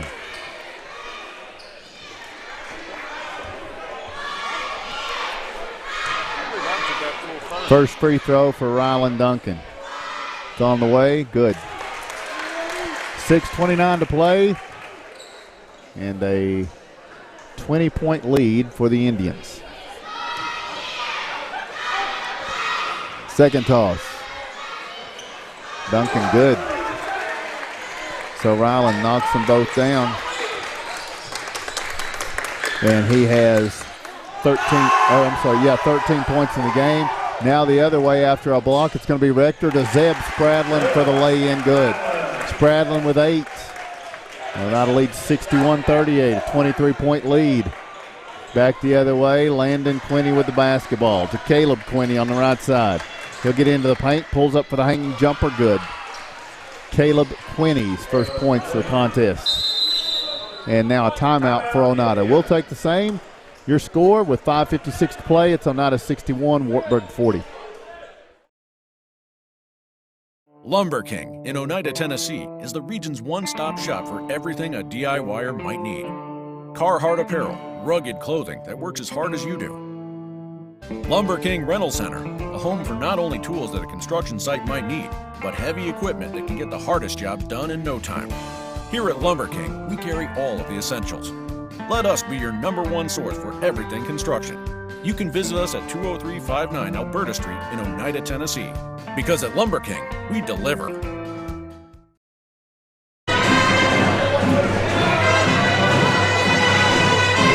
Welcome back to Oneida basketball. 21-point lead for the Indians. 5:56 to play in this one as Oneida looks to go 5-0 in district play.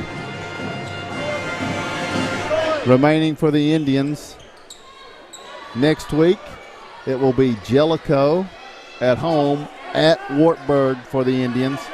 Then the following week, the Indians, February 8th. Tuesday night, February the 8th. It's here, Sunbright. Then the 10th, Clark Range here. Then the 11th is the finale of the regular season at Oliver Springs. The foul is on Caleb Quinney, and it's going to put Caden Rector at the line for a pair of free throws. Tell you what, that trip to Oliver Springs to end the season, that boys game, after what happened here in double overtime, you should circle that one and make that trip. Should be a doozy. Back the other way, Wartburg with the basketball. 5:40 remaining in this fourth quarter with Wartburg down 21. Blaylock with the bounce feed. Hines gets around Duncan, now goes up with it, scores, and draws the foul. That's a nice job by Elijah Hines. And he'll get to the line, and Ryland Duncan will pick up his second foul.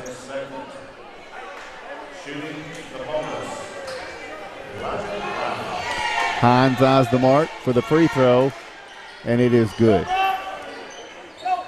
So it's an 18-point game. Hines in this second half has 7 points, 9 on the night. And the Indians turn it over here. Did Rector step out of bounds? Is that what the call was? Okay. With 5:26 to go. 18-point Oneida lead. Wartburg brings it into Blaylock. Now Swint looks at Landon Quinney for three. It's good. Landon Quinney. That was a rainbow. Back to 15. That's what it was at halftime.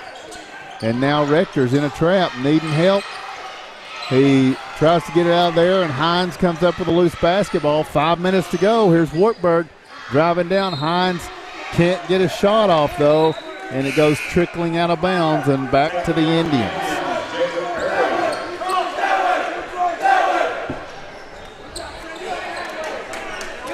Will be Ryland Duncan trying to bring it in bounds. It's tipped and stolen by Landon Quinney.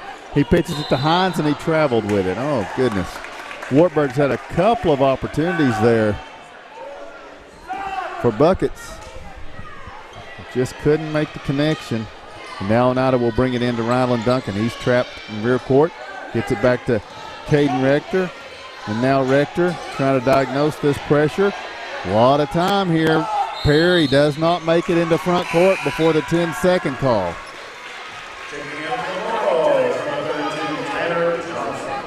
You got to give Wartburg some credit. They are just playing lights out on defense right now. It looks a lot like the Indians did to start the game. Yep. Tanner Johnson. 4:37 to go. Wartburg can put points on the board now. Swint puts the shot up there, no good. On the rebound, Brock West with the basketball, especially when they're in the double bonus. This time they don't get points on the board. I mean, they've had 3 straight trips that they haven't put points on the board.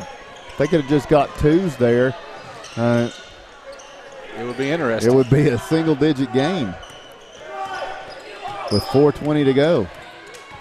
And here's Rector driving through the paint, trying to pitch it out to Jacob Perry. Ball's deflected out, touched last by Wartburg. Oneida will bring it inside front court. Rector to work the ball inbounds. And he gets it into Brock West. West puts it on the floor. And now looks for and finds Caden Rector. 4 minutes to play. Rector. The Indians taking some clock down here now in this 15-point game. Brock West will get it to Caden Rector. Rector working against Blaylock. Fires it back out to Jacob Perry. And now it's going to be tipped and stolen by Tanner Johnson. Johnson will take it all the way to the other end, lays it off. No good. There's another missed lay-in. Wartburg's left 8 points on the floor the last 4 trips. And now Rylan Duncan with the basketball down low, bullying his way in, lays it off the glass, good.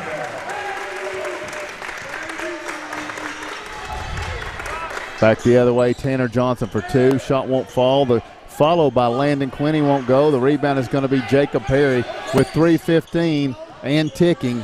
Caden Rector back to Perry into front court. Back over to Rector, top of the key, deep 3, rims out, no good. Rebound Spradlin, back to Rector. 3 minutes to go. Brock West the 3 won't go. Rebound tipped by Duncan. Now ahead, this is going to be Blaylock driving, laying it off the glass, good. Blaine Blaylock for 2 and a timeout for Wartburg. 2:52 to play. We take the break. Your score, Oneida 63, Wartburg 48. South Fork Physical Therapy is proud to support the Scott High Highlanders and the Oneida Indians. With offices in both Huntsville and Oneida, one of our 6 doctors of physical therapy are always close by. We regularly treat back and neck pain, general sprains and strains, vertigo or dizziness, TMJ disorders, as well as post-operative patients. We accept all insurances and flexible payment plans are available. At South Fork Physical Therapy, we strive to make your experience accessible, affordable, and enjoyable. Now Link. Welcome back. 2:52 to go. It is Oneida 63, Wartburg 48. Out of a Wartburg timeout, the press is off by the Bulldogs. But they have a fresh recruit on the floor in Blake Hargis. And the Indians are going to counter with their younger players as Wartburg has subbed the younger players in right there. So that was the purpose for their timeout. And at the next dead ball, the Indians are going with a fresh group. Here's Rylan Duncan laying it off the glass, good. I don't think that's what Coach King was expecting, or he would have countered in the same timeout. I do believe. And here Wartburg works with the basketball. Landon Quinney on the drive. Now leaves it back out to Swint. We hit the 2-minute mark of this game. Oneida leads 65-48. Quinney to Swint, who drives into the paint. Shot blocked by Brock West. And now Caden Rector driving down court. Shot blocked. Out of bounds. And now the Indians will get Privet, Anderson, Bell, and Shoemaker onto the court. Brock West will remain. Minute 46 to go. Wartburg's Ryan Hall is on the court. Kane Wilson. Aiden Vespi. Here's the bounce feed to Shoemaker. Let's see, Landon Quinney and Andrew Good. I think that rounds out the 5 for the Bulldogs. Anderson, Shoemaker, and now it's Brock West on the right wing, wants to drive baseline. Boy, he got in there quick, couldn't get the shot to go. Rebound, Ethan Anderson. He's trying to go back up with it. Looks like he's going to be fouled. And Anderson will go to the free throw line for a pair of tosses. He's fouled by Blake Hargis.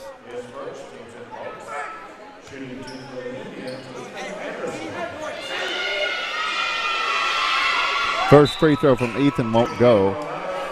Cooper West enters the floor for the Indians. Anderson will have one more free throw. This one won't go. On the rebound, Wartburg, I think, clipped it last. And Oneida will bring it in from their baseline. Indians going to move to 14-6 in game number 20. And a perfect 5-0 in district play. Coach Joe Lane's team, this was their 19th game. They'll drop to 5-14, 1-4 in district play. And now the Bulldogs back at the other end. Landon Quinney trying to save it in. Xavier Shoemaker had it. He was surprised by it, took steps. Minute 10 to go. Next up for Wartburg, they go to Coalfield tomorrow night. For Oneida, they'll be home Tuesday here against Jellicoe. Sam Bell rebounds the miss with a minute to go. He'll bring it into front court and trying to get it down to Cooper West. The ball's going to be stolen away. Wartburg back ahead to Landon Quinney. Quinney's shot won't go. Rebound Ethan Anderson. Anderson with a trio of defenders trying to clear it away, but it's going to be stolen by Landon Quinney. He'll drive to the right with 40 seconds to go. Three-pointer from Good is not good. And the rebound is going to be Xavier Shoemaker. Bell out ahead to Cooper West. 30 seconds to play. The lob down. Ethan Anderson makes the catch, drives, shot off the glass. Good. Ethan Anderson gets the 2 to go. With 20 seconds to play, it's Oneida by 19. At the other end, a three-pointer for the Bulldogs. Rattles halfway down and comes out. Sam Bell gets the rebound, and now he's racing down court. Goes up with the lay-in. Good. Sam Bell for 2. And with 3 seconds to go, Wartburg's Good spies the clock, and he'll just take it up court, and the Indians will take the win here tonight by 21. We take the break after telling you the final score in this one. It is Oneida 69 and Wartburg 48. Home improvement doesn't have to break the bank. At Salvage LLC, we have everything you need to finish your new home or to give a makeover to your existing home. From a full line of laminated and vinyl flooring to interior and exterior doors to crown molding and baseboards, start your next home project at Salvage LLC. Stop by and check out our model kitchen setup for ideas on how to take your kitchen from functional to stunning. Salvage LLC is located on Industrial Lane in Oneida. Open 8:30 a.m. until 5 p.m., Monday through Friday.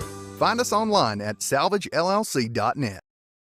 Home-style cooking with friendly service and a relaxed atmosphere. That's Razax. Razax offers breakfast served daily, just like Grandma fixed it, and daily specials like country fried steak, turkey and dressing, and of course, a fish fry every Friday. Razax has a full menu, ranging from quick and easy favorites like hamburgers and club sandwiches to comfort foods like pinto beans. And you'll love something off the grill, like grade A cut sirloin, ribeye, or shrimp kebabs. That's Razax on U.S. Highway 27 in Helenwood. Razax, country cooking and great steaks. Forget the bucket. Stop buying those expensive car care products. For a supreme clean, visit T&T Car Wash in Oneida. T&T Car Wash features the latest in touch-free car wash technology. T&T's touchless automatic wash bays are tough on road grime, but gentle on your car's finish. These feature-packed automatics give you complete control of the wash, including a wheel brush option. Want to wash it yourself? T&T also has traditional wash bays. And don't forget the interior, both vacuum and shampoo stations available. For a dynamite clean, T&T Car Wash, Oneida. Located at 205 East 3rd Avenue in Oneida, Mark's Family Pharmacy is open 6 days a week with a drive-through window for your convenience. But we're more than just a pharmacy. Check us out for gift ideas like plush animals, Candleberry Company candles and fragrances, designer earrings, caps, toys, and more. There's something for everyone at Mark's Family Pharmacy. Open 8 a.m. to 6 p.m. Monday through Friday and 8 a.m. to noon on Saturday. Welcome back to Oneida as the Indians get the win tonight over the Bulldogs of Wartburg by a score of 69-48. Taking a look at our scoring there for the Bulldogs. They were led by Tanner Johnson. He ended up with 15 points tonight. He was perfect from the charity stripe for 6 of 6. Other contributors for the Bulldogs, you had Caleb Queenie with 2, Jones for 2. Elijah Hines had 9 points, 3 of 5 from the charity stripe. 2 points by Good. Queenie with 3. Blaylock with 5. Matthew Thomas with 7. And Swint with 3. As a team, the Bulldogs were 15 of 22 on their free throws. They fall to 5 and 14 now. Overall, 1 and 4 in district play. For the Oneida Indians, they were led tonight in scoring by Rylan Duncan. He had 17 of their 69 points. He was 3 of 6 on his free throws. With 12 points was Caden Rector. Poured in a couple of three-point field goals, was 2 of 6 on his free throws. Other contributors for Oneida tonight, Jacob Perry with 10. He had Zeb Spradlin with 8. Landon Lindbergh with 5. Hayden Bronner with 8. Sam Bell with 3. Xavier Shoemaker 1. Brock West 2. And Ethan Anderson with 2. The Indians, much like the other night, tonight only 10 of 24 from the charity stripe. We'll have to get Tim to ask Coach King what he's going to do about that when we return. And we'll be back to Oneida right after this.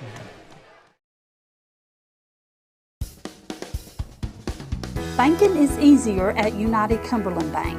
ATM deposits, instant issue debit cards, and a mobile app that gives you full control are just a few reasons why more Scott Countyans are choosing United Cumberland Bank. This is Tammy Strunk, new accounts representative, and I would appreciate your business. Come see me and find out why more Scott Countyans are choosing United Cumberland Bank. Member FDIC.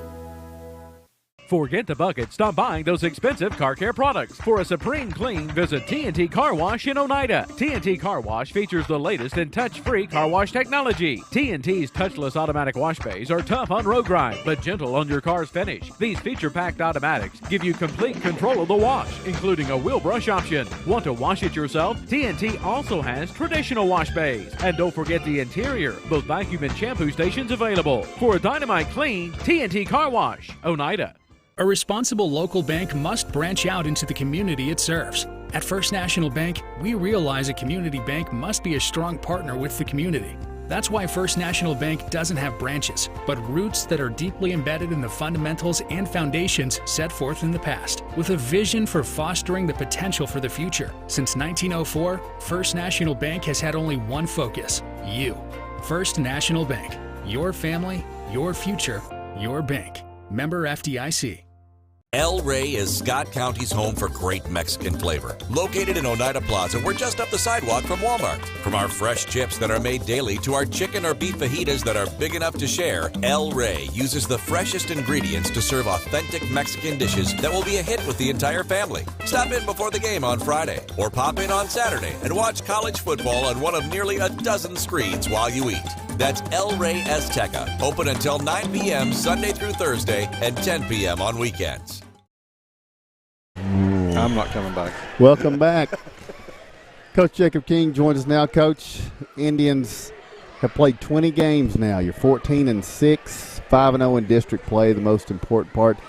First look at the Wartburg Bulldogs here tonight, and you guys came out ready to put some pressure on and executed pretty well. I'm going to be honest with you guys, I was worried about this game just because of the pressure that they put on people and us not having our starting point guard. And right before the game started, I looked at Jason. I said, we're going to put the same amount of pressure they're going to put on us. I mean, that wasn't our game plan yesterday. Game plan was keep it out of 32 and just let somebody bring it up. We got up in them in the first half, and we played excellent defense. Caden Rector done a great job early, second half, or late. I'm glad we was up like we were because it could have been trouble, but we found a way to win. Caden Rector has finally come to play basketball in the last 2 or 3 games, along with Landon. Landon got hurt there. We're going to soak his foot. Hopefully he can be back by Tuesday.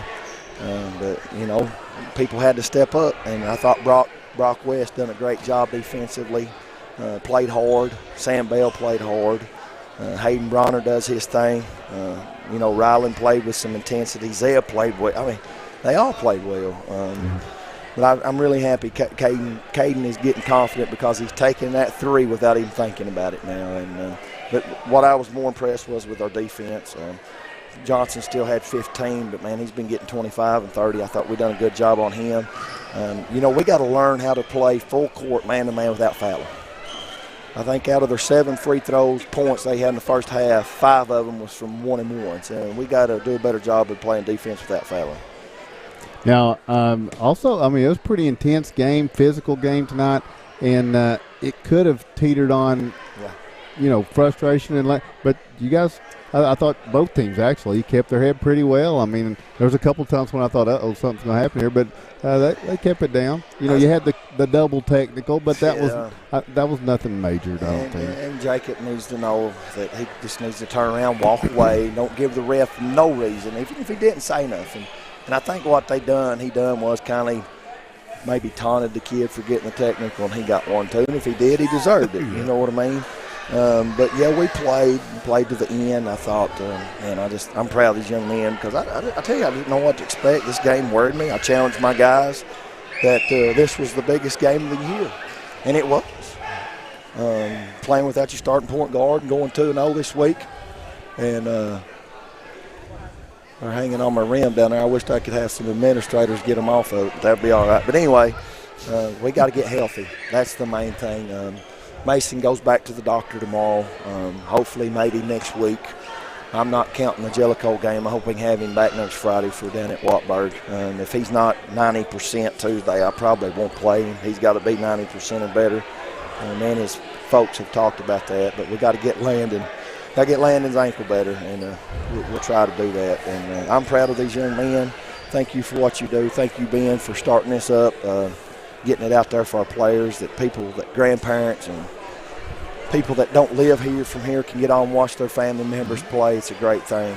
But like I said, Caden Rector, Ryland Duncan, Zeb Spradlin, we had everybody scored that, played valuable minutes, and proud of these young men, especially on the defensive end. I thought first 3 quarters we played about as well as we can play man-to-man defense. January is over for you. Yeah. We're heading into February. Second half of February is elimination basketball. I mean, it's getting late. Yeah, it is. And I told my guys our tournament started tonight. We got a young team. If we think we're better than somebody, we're going to get beat. We've got to bring a hunger and a desire every single game, or somebody will knock us off. We're young. We're not going to step on the floor and beat anybody. Tuesday night showed you that. That was closer than it should have been because we didn't have it up here. Tonight they did, and, I think we've won 4 or 5 in a row. And, I talk about we have 3 seasons, and we're getting ready to wrap up the 2nd season, and the 3rd season's going to start when the district tournament starts. And we're trying to get that number 1 seed, and we're off to a pretty good start, but we can't let up. Not right now, and that's why I told my guys, every game is your biggest game because if you take 1 second and breathe, somebody's going to knock you off your pedestal. And that's what I'm preaching to these young men. And like I said, it'd be nice to get healthy, but we survived, went 2-0 in the district. And what more can you say about these young men that stepped up while Mason was out and got Caden Rector going, I think. And so when Mason comes back, we just got another something left in our arsenal right there. And but anyway, guys, I'm tired. We're taking off tomorrow. We don't play again until Tuesday. We'll practice Monday.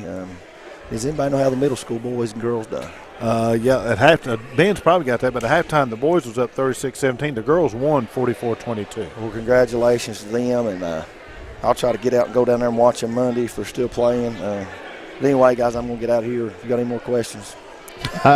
I am just going to say a couple of tough road tests ahead when we go a week from tomorrow night down to Wartburg and got to go to Oliver Springs.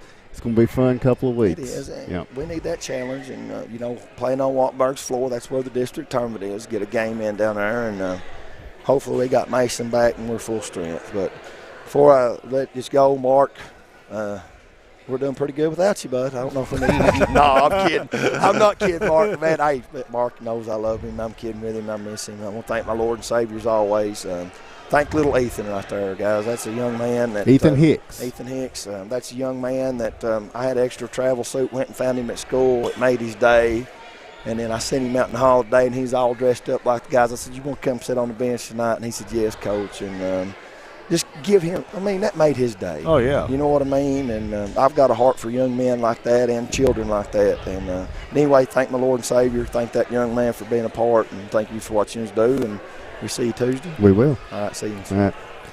So the Indians get the win. Lady Indians get the win. I don't know if you call that an upset, but Wartburg certainly had the better record in the district coming in, and that was a huge win Oneida gets against the Wartburg Lady Bulldogs here tonight, and I'm sure they're already looking forward to a week from tomorrow. Ben, you got any final thoughts? No. Right. No. I mean, after you begged and pleaded for Mark to come back, I'm okay. I'm fine. No, I'll tell you what. I enjoy watching this Oneida boys team. Both games were fun to watch, but these guys, the energy that they play with, it's just unbelievable sometimes, and you wonder how long can they keep that up. That's incredible energy, and nobody would have predicted it, I don't think, the first of the season, but I think this is a team that's in good shape to get to the sub-state, and they played really well. All right, good luck to you guys tomorrow night. Don't forget, OHS Sports Network. Tomorrow night we'll have the Clinton Dragons at the Scott Highlanders, but don't watch it online. Just go support the Highlanders tomorrow night in that big district matchup. We'll see you on Tuesday when Jellicoe comes to town. For all those involved in the broadcast, Greg Bond, once again, great support from afar. Josh Akers on the camera. Ben Garrett, Kevin Akers. This is Tim Smith saying thanks for joining us. 2 wins for the Lady Indians and the Indians, and you've watched them and listened to them on the Independent Herald Sports Network.